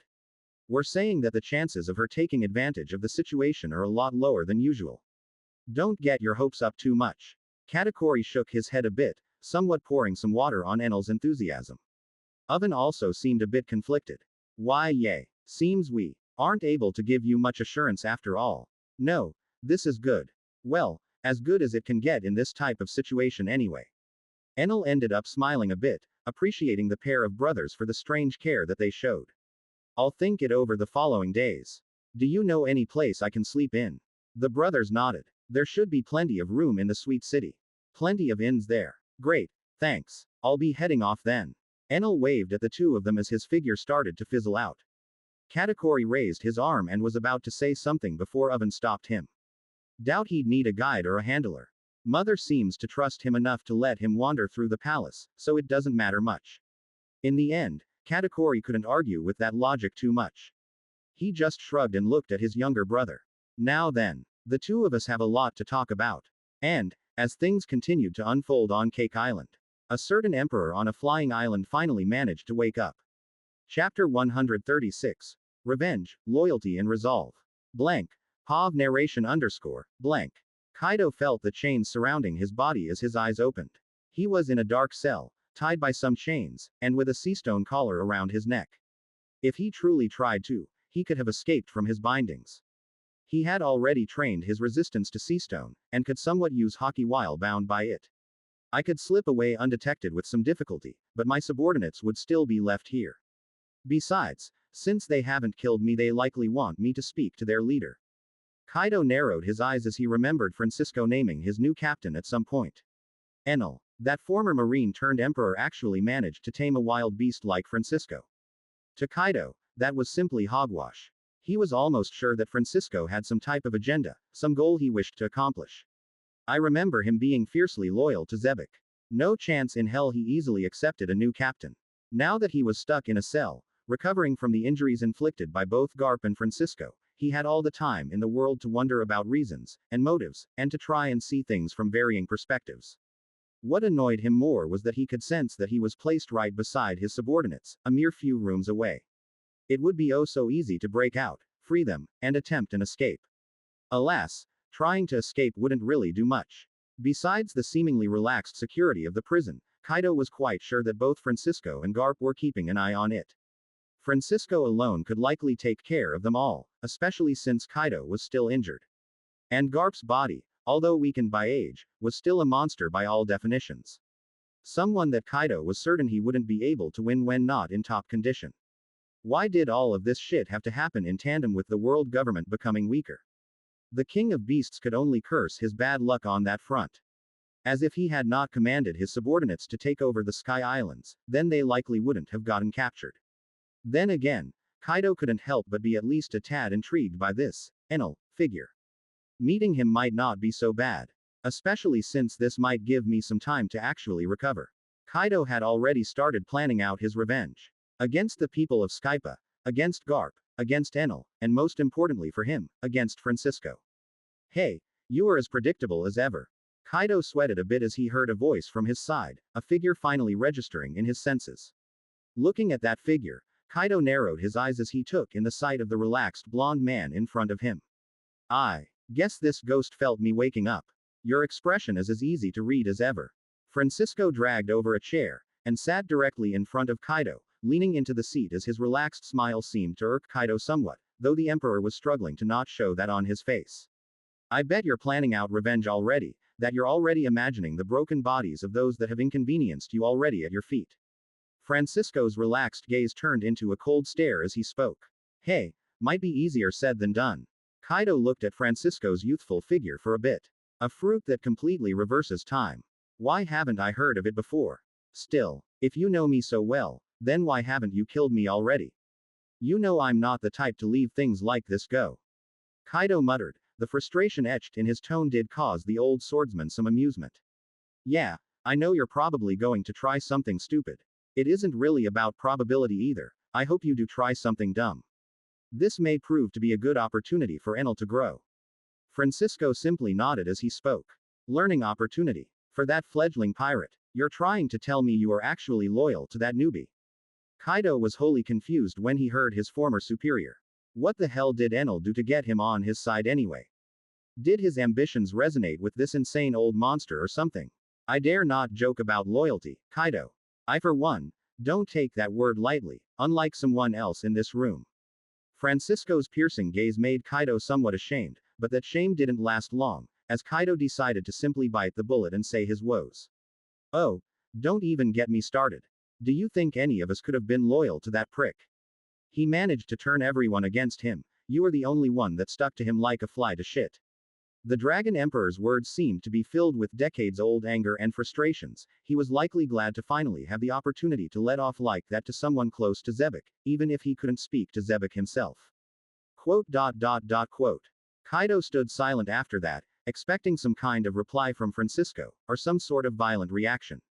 But nothing came. You sure have gotten bold after getting that dragon fruit. Was it Linlin that gave it to you? It was a few days before the decisive battle at God Valley too. Francisco spoke in an unperturbed tone, much to Kaido's shock. In truth, I have had many dark years to ponder on the past. I cannot help but say that I have also grown to resent my former captain to some extent. Kaido's eyes widened when he heard that. The previously unshakable Francisco was actually also airing out his frustrations. It was almost a miracle to him. I don't think I'd have it in me to betray him. To take that last step. But because of him, I was stuck in a hole. For 4 decades, lacking both the willpower and ability to get out. Kaido sighed a bit when he heard that, remembering how Francisco had looked like when their fight had started. A seemingly tortured old man. His injuries had reverted, but the memories were still fresh by the looks of it. Enel was the one to pull me out of that hole. Well, he and Garp. But really, without Enel, we both would have died. Kaido widened his eyes once more when hearing that. What the hell has the government been doing behind the scenes? And since when do they have the power to just casually kill Garp? Why would they want to kill a retired Marine anyway? Is this related to the Fuchsia village incident, I wonder? Kaido already knew that there were gaps in his information when he realized that Garp was working with her for Enel, but things were becoming less and less clear as time went by. I can tell you're confused. But I've already said enough. It's up to Enel whether or not he wishes to answer more of your questions. Francisco then got up and made his way towards the door. Kaido merely stared at the back of his former superior, not bothering to say anything else, as he knew he wasn't going to be getting any more answers anyway. I guess I really will have to wait for this, Enel, to show up. If he was able to leave such an impression on Francisco, then he should be quite the figure. Garp looked at the prison with crossed arms and narrowed eyes. He still found it difficult to trust Francisco, as he considered him a true pirate. Someone from that generation can never be fully trusted. For a second, Roger's face did flash in Garp's mind, but the old Marine shook his head a bit. Can't really lump everyone in the same group. But Francisco was quite literally one of the heads of that group. I don't care what type of person he is, the acts he condoned from his former captain tell me that he doesn't fully care about the safety of others anyway. Zebek had been a more traditional pirate. He mostly sought powerful people, as he wished to become the king of the world, but it wasn't below him to rape and pillage like any other pirate. Garp could still remember as he, Suru and Sengoku tracked him down. The sight of the burnt villages they had come across, the lands that were pilfered and pillaged beyond recognition. Zebek was not just a threat to the world government's authority. He was also a true menace to the common folk. And it was clear that no one liked him anyway, as everyone had betrayed him. All but one person. Whether or not Francisco partook in heinous acts was unknown to Garp, but the fact that it was a possibility was concerning. Especially since the old Marine no longer would have the power to stop him if something went wrong and he decided to show his true colors. Garp could only clench his fists in annoyance. Maybe if I am returned to my prime. With my knowledge and current mastery of hockey, I could be his match. Let's just hope it doesn't come to that. The old Marine could only sigh, as he turned his head and went back to the island, where a funeral was currently taking place. Well, it was more of a period of mourning. The funeral had happened before Kaido had stepped foot on the island. It was to commemorate those that had lost their lives in the attack of the beast pirates. The casualties were minimal, sure. All things considered, things could have been worse, and the people that survived were all stronger for it. But another thing was also true. The battle hadn't just killed a few recruits. It had ruined families and broken households. Garp could only clench his fists when seeing the tears of the relatives of the ones he had let die. All for their improvement, my ass. We went and acted without thinking it thoroughly, and now others must suffer from our negligence. He was mad. Mad at the beast pirates, mad at his formerly lackluster training, mad at Francisco, but most importantly, mad at himself. It was at that point that Garp had resolved himself. I will make sure such a thing never happens again. I will build all of them into fearsome warriors. I'll make sure no regular pirates will even be able to take them on. The fire in the old marine's eyes burned brighter as his fists clenched so hard that his fingernails dug into his palm, and blood dripped to the ground. With that resolve, Garp went on to plan his most demented training session yet.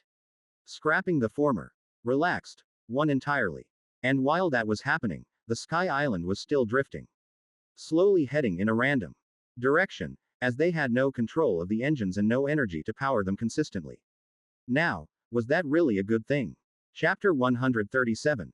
Pride, Friendship, Choices and Fate. Blank. POV narration underscore, blank. The islands in the sky continued to drift, as Cake Island continued to stir with uncertainty. An emperor randomly showing up and eating sweets from street stalls was far more than enough to make the residents wary. The members of Big Mom's crew were instructed not to act though, so Enel was mostly left to his own devices as he pondered on his situation a bit more. He wasn't the only one doing so. Big Mom herself was quite befuddled by the entire situation. If she hadn't felt that God's eyes on her, she would have thought that Enel was simply feeding her some bullshit. But it was quite clear that wasn't the case. And now that she heard Enel's explanation, things became a lot clearer, and she became a lot calmer. Why should I be afraid of something that can barely interact with my world? I rule these lands, I am an emperor of my own realm, so why should I be afraid of some ghost? Until now, she actually found Enel's experiment to be interesting. She especially enjoyed learning which parts of the soul powered each type of hockey. Learning more about hockey in itself was a huge bonus to her, as she had felt as if she had hit a roadblock at some point. As minimal as it is, progress is still progress. And I do have him to thank for that. Still, Big Mom wasn't daft. She was well aware that now, as long as Enel agreed for her to try and pull out the green mist around his soul, she had a great opportunity to also kill him. Now, this was absolutely in line with Big Mom's usual self, as she was ruthless, brutal, cold and calculating. But she somehow struggled a bit with the concept as she was now. She herself found it odd. Had being humbled really changed her perception of the world to that extent? In truth, it did help her with her previously inflated ego. It helped pour some water on the raging fire that was her pride. Now the flame still burned, but it was a lot more discreet than before. Even now that she learned that meeting such a being was unlikely, she still chose to remain cautious. If one such being exists, then there might be more. She didn't for one second believe that whatever Enel had met was actually a god. And a part of her mind was still wary about its presence in the world, and at the same time, she now had become aware that being a Yonko wasn't enough. As she stood on her throne and pondered more and more on her situation, two of her children were doing much of the same thing. Do you think he'll go through with it? Oven said as he clenched his mechanical hand. Hard to tell. I wouldn't blame him if he doesn't. I don't really know how much he stands to gain from learning more about his soul either way. Katakuri shrugged a bit, burying his nose into his scarf for a few seconds. It has got to be pretty important if he's that conflicted about it. Oven simply shook his head, trying to think about any reason why Enel would find such a thing truly necessary. Katakuri looked at his younger brother for a bit, his deep red eyes scanning him for a few seconds before he opened his mouth once more. Why do you care this much about him anyway? Katakuri asked, his arms crossed and eyes narrowed. Quote. It's difficult to tell. I guess it's because he treated me like a human. Oven scratched the back of his head with his metallic arm as he spoke. His older brother seemed a bit confused by that, his gaze asking Oven to elaborate a bit. When I was captured, I was treated no better than a dog. That much was to be expected. I expected much the same from Enel when first meeting him. Honestly. But in turn, he actually treated me better than most of my other siblings. I don't know, he was unnaturally considerate, almost as if it was second nature to him. Katakuri couldn't help but smile a bit underneath his scarf. HMPH. I guess he was just there when you needed help. I had somewhat figured that was the case from our first meeting. For a man that's been titled as a cruel emperor and a cold-hearted pirate, he sure doesn't act the part. Katakuri looked to the side for a bit, towards the sweet city where he guessed Enel was likely terrorizing some citizens with his mere presence. Bah, the world government can kiss my ass. They always get to decide and do whatever they want. Oven spit on the ground in disdain, making his older brother roll his eyes. That's always been the case. Lately, they've been a lot bolder though. The Marines have also been reduced to what is essentially a shell of their former glory. I wonder if Mother plans to capitalize on that. She likely does plan on doing something. Normally, I'd say she's planning a raid on the Holy Land, as a display of power. But it's getting harder to guess with Mother nowadays. The two brothers continued to talk into the night, both spending a while theorizing and just hanging out together, as regular brothers would. Perospero wanted at some point to ask them some questions, likely about Enel's dealings with their mother. But they both somewhat dismissed him and went to sleep. Enel was also following them in their steps, metaphorically, as he managed to find lodging somewhere in the sweet city. In truth, he didn't really have much or any cash on him. But he found that people weren't exactly asking him to pay for anything either. Ah, the props of being a feared emperor. Enel thought to himself as he lay down on a comfortable king-sized bed. Blank. Pav Enel, blank. So here I am, in a random room at the largest inn I could find inside Cake Island's main city. I can't help but ponder how exactly to go ahead in the future. If I do put my life in Big Mom's hands, the probability of dying is honestly still quite high. I do like to think that I can take Oven's word, and trust him. One can never call an emperor predictable, after all. At this point, the only real problem here is if this will even help me in any way. No, that's quite stupid to consider. If I get a clear image of my situation, I will be able to at the very least think of a way to fix it. I won't get anywhere if I never even catch a glimpse of my soul. Maybe I'll be able to handle the world without Conqueror's hockey. That's a nice thought, one that was sure to blow up in my face back on Baltigo. I was not really rushing to fix this issue, with good enough reason. There was simply nothing in the world that I thought I couldn't really fight using my devil fruit. At the very least, I was confident enough to think that I'd be able to escape from everything in this world if I truly put my mind to it. But what if I run into another situation like the one at Baltigo? What if running away also means killing some of the people that I care about? What if the next time I am does a move, it's on the Sky Islands? Will I really just run away and abandon everything? As I am now, I clearly can't stop whatever that was. Devil fruits in general seemed to have little to no effect on it. None of the admirals was in a much different position from me. Only Sengoku was able to stop it best, and that is likely because of his Conqueror's hockey. This might just be speculation for now, but it really is the only advantage that he has over the other Marines and me, and he was able to put up with that strange red light the best, though he ultimately lost as well. Point is, if I want to face that red light in the future, I need to train my Conqueror's hockey. And to do that, I need to hurry up and patch my soul up. ... I guess I never really had a choice, did I? It's either I try and possibly die trying, or not try at all, and just die in the future. I could always just give up. Go into hiding and live the rest of my life just twiddling my thumbs. But can I really just break every promise I've made and disappoint every single person I've met along the way? It's already far too late to back out anyway.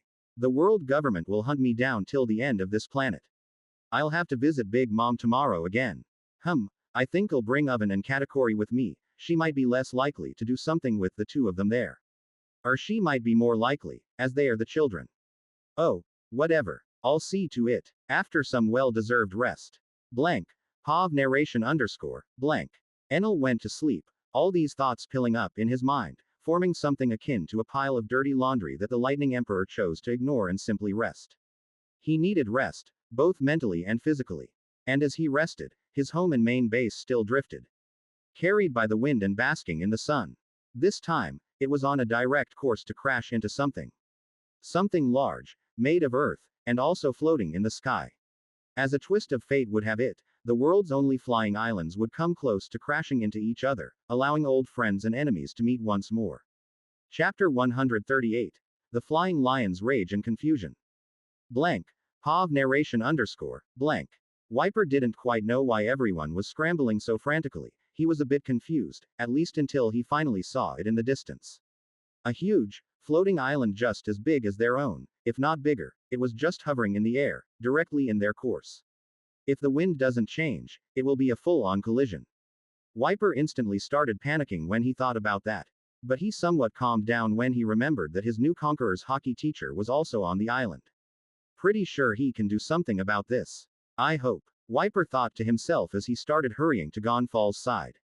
He was still one of the Sky God's guards, so he needed to be there in case something major happened. Not like he could stop the islands from colliding anyway, so Wiper didn't even bother thinking about it anymore. Francisco and Garp also woke up at about the same time. Garp was still in the city, so it wasn't hard for him to hear the commotion. Francisco, on the other hand, was near Enel's old cabin, sleeping in a cabin nearby that was built specifically for Bonnie. He only woke up because his senses somewhat flared up at the odd amount of movement in Skypa. Francisco was hammered, as he had drunk with the gluttonous pirate the whole night as a way to thank her for restoring his youth. His sleep wasn't exactly deep, as he liked to be cautious at times, especially when randomly drifting in the sky. He was a bit confused at first when waking up in bed with her, but he wasn't exactly a spring chicken, so he rolled with it. Bonnie herself didn't wake up though, either too tired or drunk to do so. The old pirate also didn't wish to wake her up for no good reason. Francisco jumped from tree to tree, reaching the edge of upper yard quite quickly. He looked ahead at the flying island with a raised eyebrow. So you're telling me there were more flying islands? No, the people of Skypa didn't mention there being any others.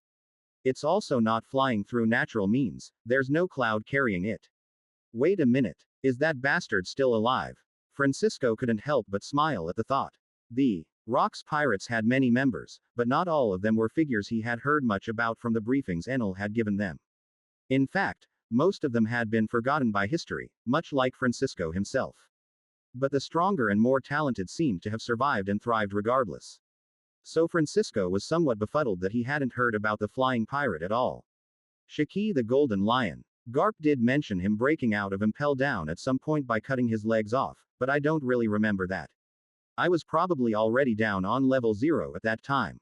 Shiki was one of the strongest members of the Rock's pirates, being about at the same level as Whitebeard at that time.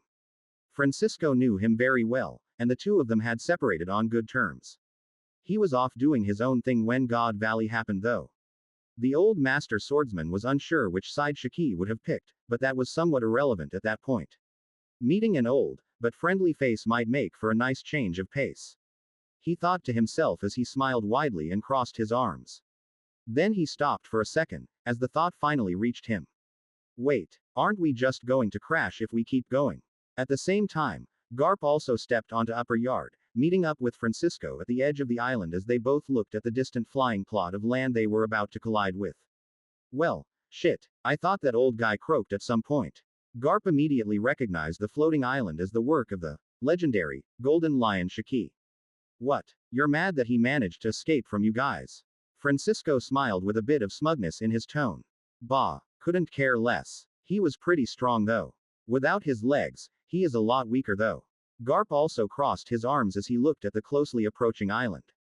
It seemed that Shiki had also noticed them, as his island quickly started shifting, moving to the side to avoid them, and Francisco noticed a small yellow dot in the distance, quickly approaching their island. Oh, seems he's coming over to greet us. Francisco smiled as he spoke, his childlike excitement making Garp roll his eyes. Yeah, greet and kill us more likely. Oh, he wouldn't dare. You should be enough to deter him, but knowing him, he'd probably be glad to see me. Quote. I guess we'll see. Garp scoffed at that. He had almost zero trust in Francisco's words. Even Shiki was once a member of the Rock's pirates, a lot of time had passed, and it was hard to say how he'd react when seeing a young Francisco greeting him. But Garp was about to find out, as Shiki arrived on their island very quickly. His speed was just as impressive as Garp remembered it to be, but Shiki's real strength was his swordsmanship. He was considered a master swordsman, and he was only weaker than a few people in the world even in Francisco's generation. His devil fruit made him deadly as well, especially when he was on his home turf, as he had great control over the things he floated. If Shiki had been present in God Valley, then it was hard to say if Garp and Roger would have actually won. What the hell is going on here? Shiki's voice was heard all across the islands, as he arrived angrily. The wind from his shout shook some of the trees in the forest of Upper Yard, and even those that were imprisoned heard it. Seriously. So now he's also joining the party. Kaido thought to himself with a scowl. He wanted to break out then and there and attack Shiki. Shiki was one of the people that he detested most from the former Rock's crew, merely due to Shiki once stealing his sake and beating him up when he was younger and without a devil fruit. A petty dispute that turned into a deadly grudge. Much like the situation between him and Francisco, Kaido simply wasn't the type to easily let go of grudges. Still, to think that he's been hiding around above the clouds until now.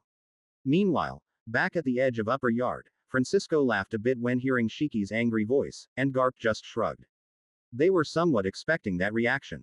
They had just almost crashed into his home base. Francisco decided to be the one to greet him, as they were technically old friends. Though, the Golden Lion did look a bit different. He was an almost 3-meter tall old man with really long golden blonde hair and a beard. His mustache and eyebrows were black though. One thing Francisco noted was the fact that the man seemed to have a piece of a steering wheel stuck in his head. When did? You know what? I guess it is what it is. He was wearing a loose yellow striped kimono, and his legs seemed to have been replaced with high-quality blades. Not that he needed legs, as the man could simply fly at all times effortlessly. He looked especially disheveled, but Francisco guessed that might have had something to do with the fact that they were currently in the middle of the night. I guess he also woke up in the commotion, huh? Still, he sure looks like shit now. I remember him being pretty handsome as a young bloke. Still, the young-looking old pirate didn't waste any more time, as he jumped from the beach, his hand reaching for the hilt of his cutlass as he did so. The shockwave of his jump also rose some dust which covered Garp completely, who simply swore loudly at Francisco. Shiki. Francisco's blunt cutlass was already drawn, as he approached the floating Shiki, who froze when seeing him. Who the hell is this? Shiki's memory failed him for that moment. He figured it was some young pirate attacking him to test himself. Many young men and women hoped to fight legends from his era after Roger started the new age of pirates. Francisco did look eerily familiar to him, but he didn't really have the time to dwell on it, as a blade was quickly approaching him. Shiki decided to simply crush the newbie in front of him. At least he planned to do that until he noticed Francisco's blunt cutlass turning completely red. Advanced armament concentrated to that extent. It was at that point that Shiki realized he wasn't dealing with some random rookie.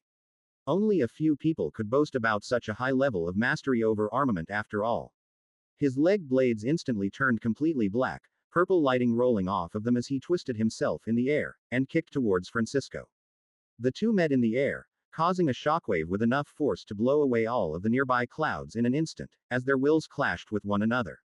Francisco's red lightning seemed to overpower Shiki's will, as he was quickly pushed back, sent flying in the distance with some blood coming out of his lips. Damn, you've gotten a lot weaker, Shiki. Francisco's voice rang out. He didn't bother to pursue and continue attacking the Golden Lion. Thanks to that, Shiki was able to stop himself in midair, a bit further from the Sky Islands, as he finally managed to catch a good glimpse of Francisco's face and blonde hair. What? Was the only thing Shiki could say, as he finally recognized the face he was staring at. The old Golden Lion stroked his beard for a bit, his eyes bulging out at Francisco, who was somewhat mimicking Garp's Geppo to awkwardly keep himself afloat. Wait, would your father happen to be named Francisco D. Guzman perchance? Chapter 139. Legends, Memories and Old Friends. Blank. Pav narration _ blank. Would your father happen to be named Francisco D. Guzman? Perchance. Francisco looked at Shiki with a raised eyebrow as he sheathed his blunt cutlass. I guess that's a fair assumption to make. The old, and likely current, strongest swordsman thought to himself as the guard of his cutlass touched its sheath, making a small metallic clang. Shiki noticed that, and also somewhat relaxed, his blades returning to their usual color as he stroked his beard. He was quite sure of his guess, so he somewhat dropped his guard a bit. Something that somewhat surprised Francisco. I remember him being a bit more careful than this. But, I guess age does tend to mellow out people. Hell, a younger Garp would have already started trying to kill me. Francisco sighed a bit as he started getting closer to his old friend. Shiki was going to try and keep his distance, but he decided against it in the end. Francisco was always a good friend. I doubt his son would try to kill me. Though he sure is just as talented as his old man. Quite sure my father's name wasn't that. Shiki, did you grow senile by chance? Francisco said with a small frown on his face, as he noticed that Shiki's mannerisms were somewhat odd. Watch your mouth, you brat. I'll have you know that I was quite good friends with your da. Wait, did you say that wasn't his name? Shaki went through a few emotions, from angry to melancholic to confused, all in the space of a few seconds. This made the old sword master sweat a bit as he tried to remember if Shaki was really that light-headed in the past. No. I guess he was always somewhat fleeting in thought. We did use to joke around that it might be a side effect of his devil fruit, that it also makes his brain float away at times. Francisco couldn't help but chuckle at that thought. As Shaki was becoming more and more confused. Shaki, though I feel sad that you failed to recognize me instantly, I can assure you that I am Francisco. At that point, Shaki froze entirely, his mouth and hands trembled a bit as he tried to stroke his beard once more. Quote. No, that's quite difficult to believe. Is it though? Kaido was able to recognize me just by my willpower. I'm sure you are also able to make that distinction. Especially since you started thinking that I am my own son. Francisco couldn't help but laugh a bit at his old friend's disbelief. You really are. You look so young. What the fuck happened? Wait, you already met with that little shit. Oh, it's a long story. Also, calm down. He used to be a nice kid. Francisco rolled his eyes a bit at his old friend. Shaki at that point also decided to touch some of the old sword master's clothes, helping him float in the air as they continued to speak. Nice kid, my golden ass.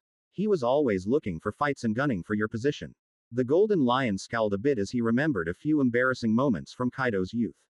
I guess he was always a tad ambitious. But to get to my position he would have still had to go through you and Whitebeard, which he wasn't quite capable of at the time. Well, he fucking tried. Remember his constant sparring requests. Also, it's because of his stupid bullshit that I wasn't there to help you at God Valley. As the conversation continued, Francisco managed to remember a few more details about the God Valley incident as well. More specifically, about how Shaki was somewhat forced by Zebek to go out and look for some strange legendary, devil fruits. Kaido was the one to fill Zebek's head with some bullshit about some god fruits, saying he remembered reading something about them in a book. Zebek, not having eaten a devil fruit at the time, was also interested in gaining more power. Hence him sending one of his most capable men away. Sadly, by the time Shaki decided to give up on finding the fruits and check back in with the crew, God Valley had already vanished. Having been somewhat deep in random research, he only floated towards the island, only to be unable to find anything whatsoever. The government had already erased it. And Shaki was pissed, making it his mission to demolish the government. Unlike his former captain, he really didn't care much about becoming the king of the world. He only wanted the current government to be brought down. He later learned of the fate of the rest of his crew members. For a while, he wanted to hunt them down. But Whitebeard managed to calm him down. The two of them remained in good terms despite Whitebeard's betrayal of the Rock's pirates. That was mainly because Shaki really couldn't care less about the Rock's pirates. What he cared about was some of the people that he had met in there. People that he knew he could work alongside with. That he thought he'd be able to achieve greatness with. He had trusted in Zebek's vision, and wanted to see if the mad captain would be able to see it through. Alas, his rotten character had caught up to him, something that Shaki had expected to happen at some point. The only thing the Golden Lion really found distasteful was the fact that Whitebeard fought Francisco. Which was why the interactions between the Golden Lion and the strongest man alive were few and far between. Still, I'm quite sure that was unrelated. God fruits did sound like an interesting concept though. Francisco said as he stroked his chin. Interesting. Maybe. Too bad they don't exist, old friend. I've tried looking for them. Ever since then, I have not managed to find a crumb of information even close to related to them. I guess it was a fun idea at the time. Too bad it cost us so much. But don't blame yourself for that. With our captain's temperament, something like that was simply bound to happen at some point. Francisco's words seemed to make Shaki quite melancholic, but then again, their entire meeting was causing the exact same thing. We have a lot to talk about, old friend. We could catch up on your island, while we talk about the logistics of you almost ramming it into my base. Shaki smiled a bit as he started floating both him and Francisco towards Upper Yard. Not everyone has absolute control over flying islands. The old sword's master simply smiled a bit, some sweat appearing on his brow as the two of them reached the shore. Instantly, Shaki flew back up, as Garp's figure appeared on the shore as well, fist cocked back and striking what would have been Shiki's landing position. Fucking cockroach, Garp said as he looked up at Shaki, who seemed a bit confused. The marine hero, on a flying island with the former right hand of Rox D. Zebek. What the hell is even happening anymore? Shaki's words came out cleanly, his tone lacking any fear or trepidation. He had faced Garp many times, and had fought battles with other legendary figures, including Gall D. Roger, who he had also wanted to become allies with. Garp had been one of the people to capture him when he stormed Marineford after Roger's capture. But he had the help of quite a few others, including Sengoku. Shiki wasn't afraid of facing Garp alone, that was for sure. He was not called the Golden Lion for no reason.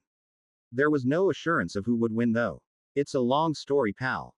Francisco said as also floated near Shiki. The Golden Lion had pulled him along when dodging Garp's fist. Garp, stop this madness. Shiki is not your enemy right now. Francisco's voice seemed to only make Garp mad though. And who are you to vouch for him? You're his old friend, right? Both of you are pirates, who knows what you're cooking up. Garp was clearly not comfortable having yet another powerful pirate on the island. Quote. To be fair, cooking up some cake does sound good right about now. Can't have a good reunion on an empty stomach. Shiki said with a goofy smile on his face. Indeed. I wonder if Linlin still makes those amazing soufflés of hers. Francisco said with a smile of his own. This only served to make Garp even more mad. The old man clenched his teeth as veins seemed to start appearing in his forehead and on his arms. Do you two think I am joking? His tone made it clear that he was done with their games. Quote. And what exactly would you plan to accomplish by doing this? Francisco tapped Shiki on the shoulder and landed on the ground right in front of Garp. No fear was present in his features. Taking care of a presumed threat. I don't know your deal, but it seems you don't plan on dying anytime soon. People like you never go out easily. And what do you think you'd achieve by losing against us here? Shiki said as he also landed nearby, looking at Garp with a raised eyebrow. His sword legs sunk into the ground slightly, as he stood straight with his arms crossed, long golden hair floating in the wind. You aren't just outnumbered here, Garp. Francisco, being in his prime, by some miracle not yet explained, means that you are also outgunned. The Golden Lion continued speaking, as he shifted to holding both of his arms behind his back, like an old man would. Garp could only clench his fists. He knew that his chances of winning weren't looking all that great in that situation. Even against Francisco alone things were looking grim. Add the Golden Lion to the mix, and he was likely to not even last a full 10 minutes. Fighting and losing isn't even the issue here. Francisco said as he shook his head. A fight between us will definitely cause a lot of collateral damage. You'll be actively harming the people you think you are trying to protect from us. The old sword master said with a scowl. Garp froze when hearing that. Admittedly, he was a bit on edge lately. Which had caused him to act a bit rashly. Shit. This is bad. Where's Sengoku when you need him? He always has plans for situations like this. By looking at Garp's reaction, Francisco realized that the confrontation was completely avoided. Shiki was also pleased to see that. He's just as good at pacifying others as he was in the past. The Golden Lion remembered how well Francisco was able to babysit the entire crew, which was filled with explosive personalities always itching to show what they were capable of. He really is the best right hand one can ask for. Maybe I can convince him to join me. Still, I don't like you bringing in more and more of your pirate friends on this island. Keeping Kaido in chains is already enough. Wait, Dragon Dung is imprisoned here. That's amazing. Jihahaha. The Golden Lion burst out laughing when he heard that. Francisco shut him up with a glare, before turning back to Garp. I understand your concerns, Garp. Don't think I can't see where you're coming from. But I assure you, I don't plan on doing anything shady. For now, whatever grievances we have, I say we wait for Enel's arrival. He will help sort things out since he's the captain. Besides, don't act like Shiki's appearance wasn't a surprise even for me. Captain. Francisco sure brings a lot of surprises. I wonder who this Enel figure is. I might have been in isolation for too long. Bah, he may be your captain, but I'm not part of his crew. Never agreed to join it. Garp crossed his arms. Still, I guess he can help mediate things between us. I will be walking with the two of you from now on, to keep an eye on you. Whatever suits your fancy, marine hero. Shiki said as he looked a bit at the ground, then at his own islands nearby. Say, I don't really want us drifting too far from this location, it's pretty well hidden. Clouds underneath us make things hard to notice for the people below. Would you two give me permission to stop your islands from drifting? Garp and Francisco both looked at each other. The island randomly drifting through the world was one of their biggest concerns. Altoga Garp was a bit reluctant, they decided that it was a better idea to allow Shiki to help them. He would have controlled it if a fight broke out anyway. Shiki was an extremely annoying enemy to fight. Any island he was on became his territory, and being on the ground was just as difficult as fighting him in the air. Garp also wasn't against the idea of not drifting randomly above the oceans. Shiki simply tapped the ground with his palm, and the island instantly started shifting, rotating around the other islands at a slow pace as the Godlin Lion exerted his control over it. And just like that, the Sky Island settled, constantly orbiting around Shiki's base at a safe distance. The three old men then got to chatting, well, to them anyway. Mostly just laughing at the memory of the antics they used to have back in the day. Garp didn't engage much besides the occasional snort whenever Francisco tried to include him in the conversation. In the morning of the next day, things continued as usual for the Sky people. And in that same morning, Enel also started heading for Big Mom's castle. Might as well get this over with and try to learn more about myself. It's pretty clear that staying like this won't cut it. Chapter 140. Parasites and Fragments of Souls. Blank. Pav narration _ blank. And so, Enel and Oven headed for Big Mom's chamber early in the morning. Enel decided to ask Oven to tag along just in case, as he was the only person in the Big Mom crew that he could fully trust. He also considered Katakuri for a few seconds but decided against it due to a lack of trust and time spent together.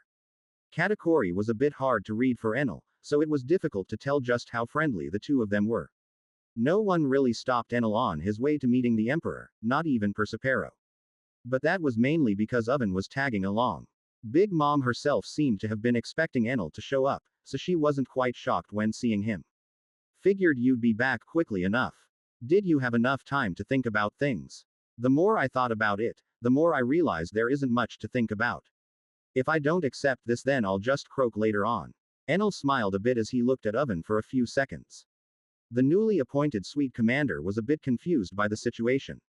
He only knew bits and pieces after all. My goal involved me dealing with something that my devil fruit can't quite defeat. This is my last hope basically. Enel said as he shrugged a bit, explaining things a bit more for Linlin and Oven. I see. So in general, you could say that I am doing you a rather big favor, huh? Big Mom asked as a large smile appeared on her lips. Indeed. I would owe you a large debt if you were able to help me with my situation. I assure you, I am generous when repaying others. This is going better than expected. If we are able to frame this as a deal, then she is quite unlikely to simply kill me when she gets the opportunity. Now, owing a favor to a cruel and bloodthirsty emperor might not sound like a great idea on paper, but it is a lot better than dying. Good. We'll see about that, Sky King. Linlin said as she squinted her eyes and got straight to work, extending her hand at Enel and grabbing in the air. A strange green fog seemed to appear in her hand, pouring out of Enel's body, who simply let it happen, not using his will to resist in any way against Big Mom's powers. Linlin could only scoff at how much green fog she was pulling. It had already created a small cloud above Enel, but she kept going. Eventually, she started pulling out a white substance. As expected, it's almost as if this thing is tied to his soul. It's like a parasite even, seems to be mooching off of the mind. This thing needs to be cut off, and quickly. Big Mom scowled when seeing the green fog suddenly start moving. Sentience. Is that God? Still only watching while I am doing this. The green fog felt extremely familiar to Linlin. Now that she had pulled it out of Enel, she could tell much more easily. She remembered the red eyes that had watched her from Enel's shadow that day. The overwhelming sensation that she has gotten to feel directly on her skin. But it was different this time. Instead of fear, she merely scowled. There were no eyes. What she was looking at was merely a small part of a soul. A fragment. A small fraction of something much greater. It still exudes a pressure much stronger than most fledgling and even advanced Conqueror hockey users ever could. It was rather impressive if one was to put it into perspective. A fragment of a soul to be able to exert its will to that extent. But to Linlin it was nothing much. If this fragment is only capable of this much, then cutting it off won't be much of an issue. After all, Big Mom had once sailed with people that would have been able to squash that green fog with just the pressure of their Conqueror's hockey.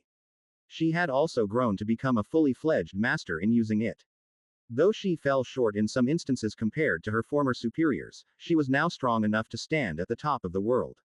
And if they were still alive and together, Big Mom would have been able to stand proud alongside them.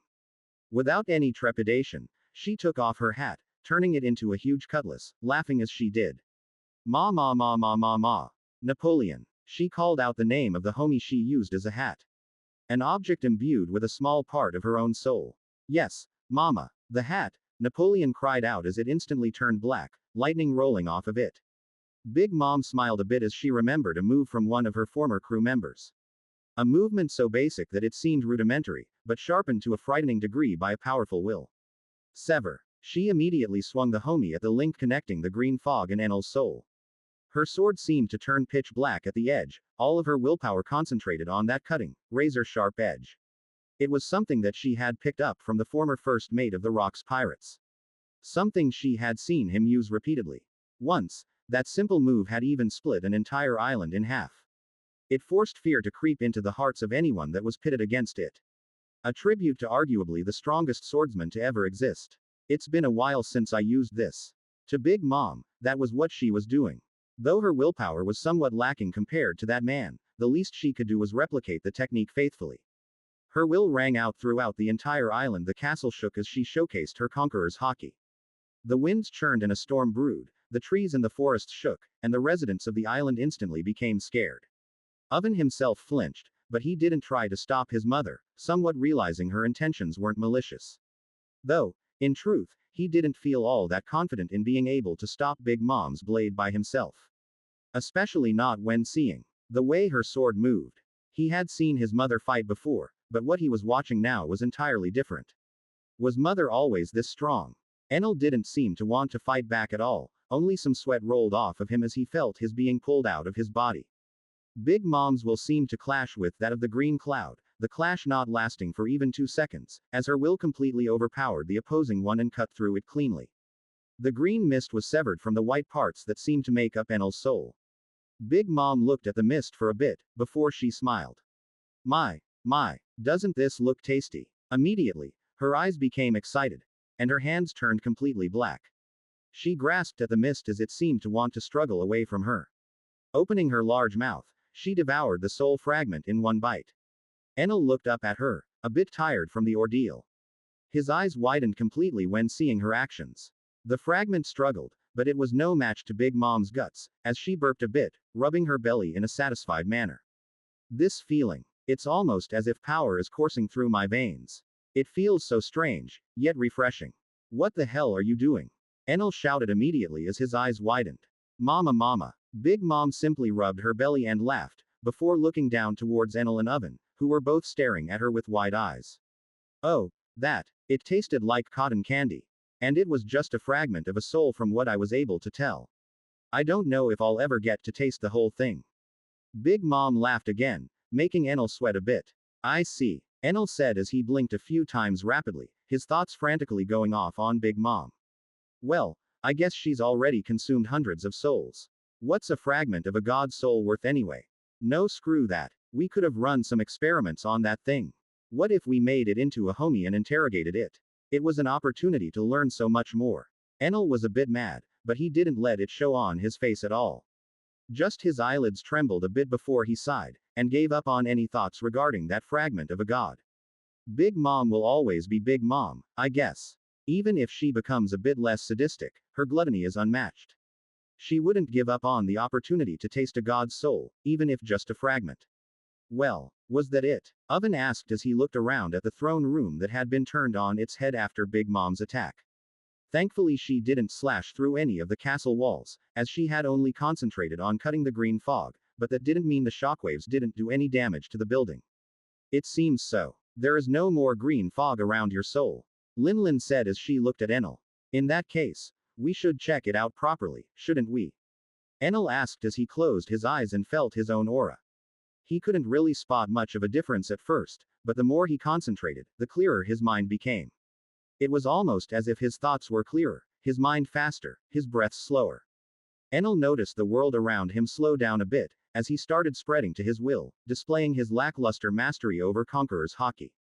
Big Mom didn't stop him, nor did she clash with him, she just let him experiment with his willpower for a bit. Oven was just looking on from the side, a bit impressed by what he was seeing.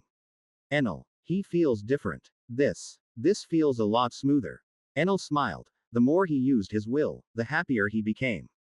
He didn't feel tired in any way, he didn't feel as if he was running out of energy either. Yahahaha. Enel laughed out loud, clutching at his abs with a happy expression. In that happiness, he let off a much more powerful burst of Conqueror's hockey, making Oven even take a step back, and shaking the castle walls a bit. It wasn't as strong as Big Mom's, sure, but it was still impressive. It was at least as strong as Katakuri's from what Oven was able to feel. I feel so free. Enel clenched his fist as he said that as if he was getting used to his own body once more. It would make sense for you to feel like that. That fragment seemed to be sapping on a part of your soul for quite some time. I don't know how much of an effect it had on your thinking, but it was sapping on the logical mind, or the so-called immortal part of the soul. Big Mom said as she waved her hand around a bit. So it was resting on the part that got transported into this world, huh? What a sham. Thank you for clarifying that, Linlin. I owe you a huge favor for this, I assure you that won't forget to repay it in the near future. I expect you to do so. After that, Enel turned to leave the room. Oven bowed to his mother and turned to leave as well, but he was stopped. Oven, you stay. We have to talk. Linlin's voice sounded out in the room, making Enel also stop and raise an eyebrow. Family talk. Enel, you can go rest for now. Big Mom looked at both of them as she spoke. Enel wanted to say something, but he was, after all, a guest. So he didn't overstay his welcome. I doubt anything bad would happen. Right.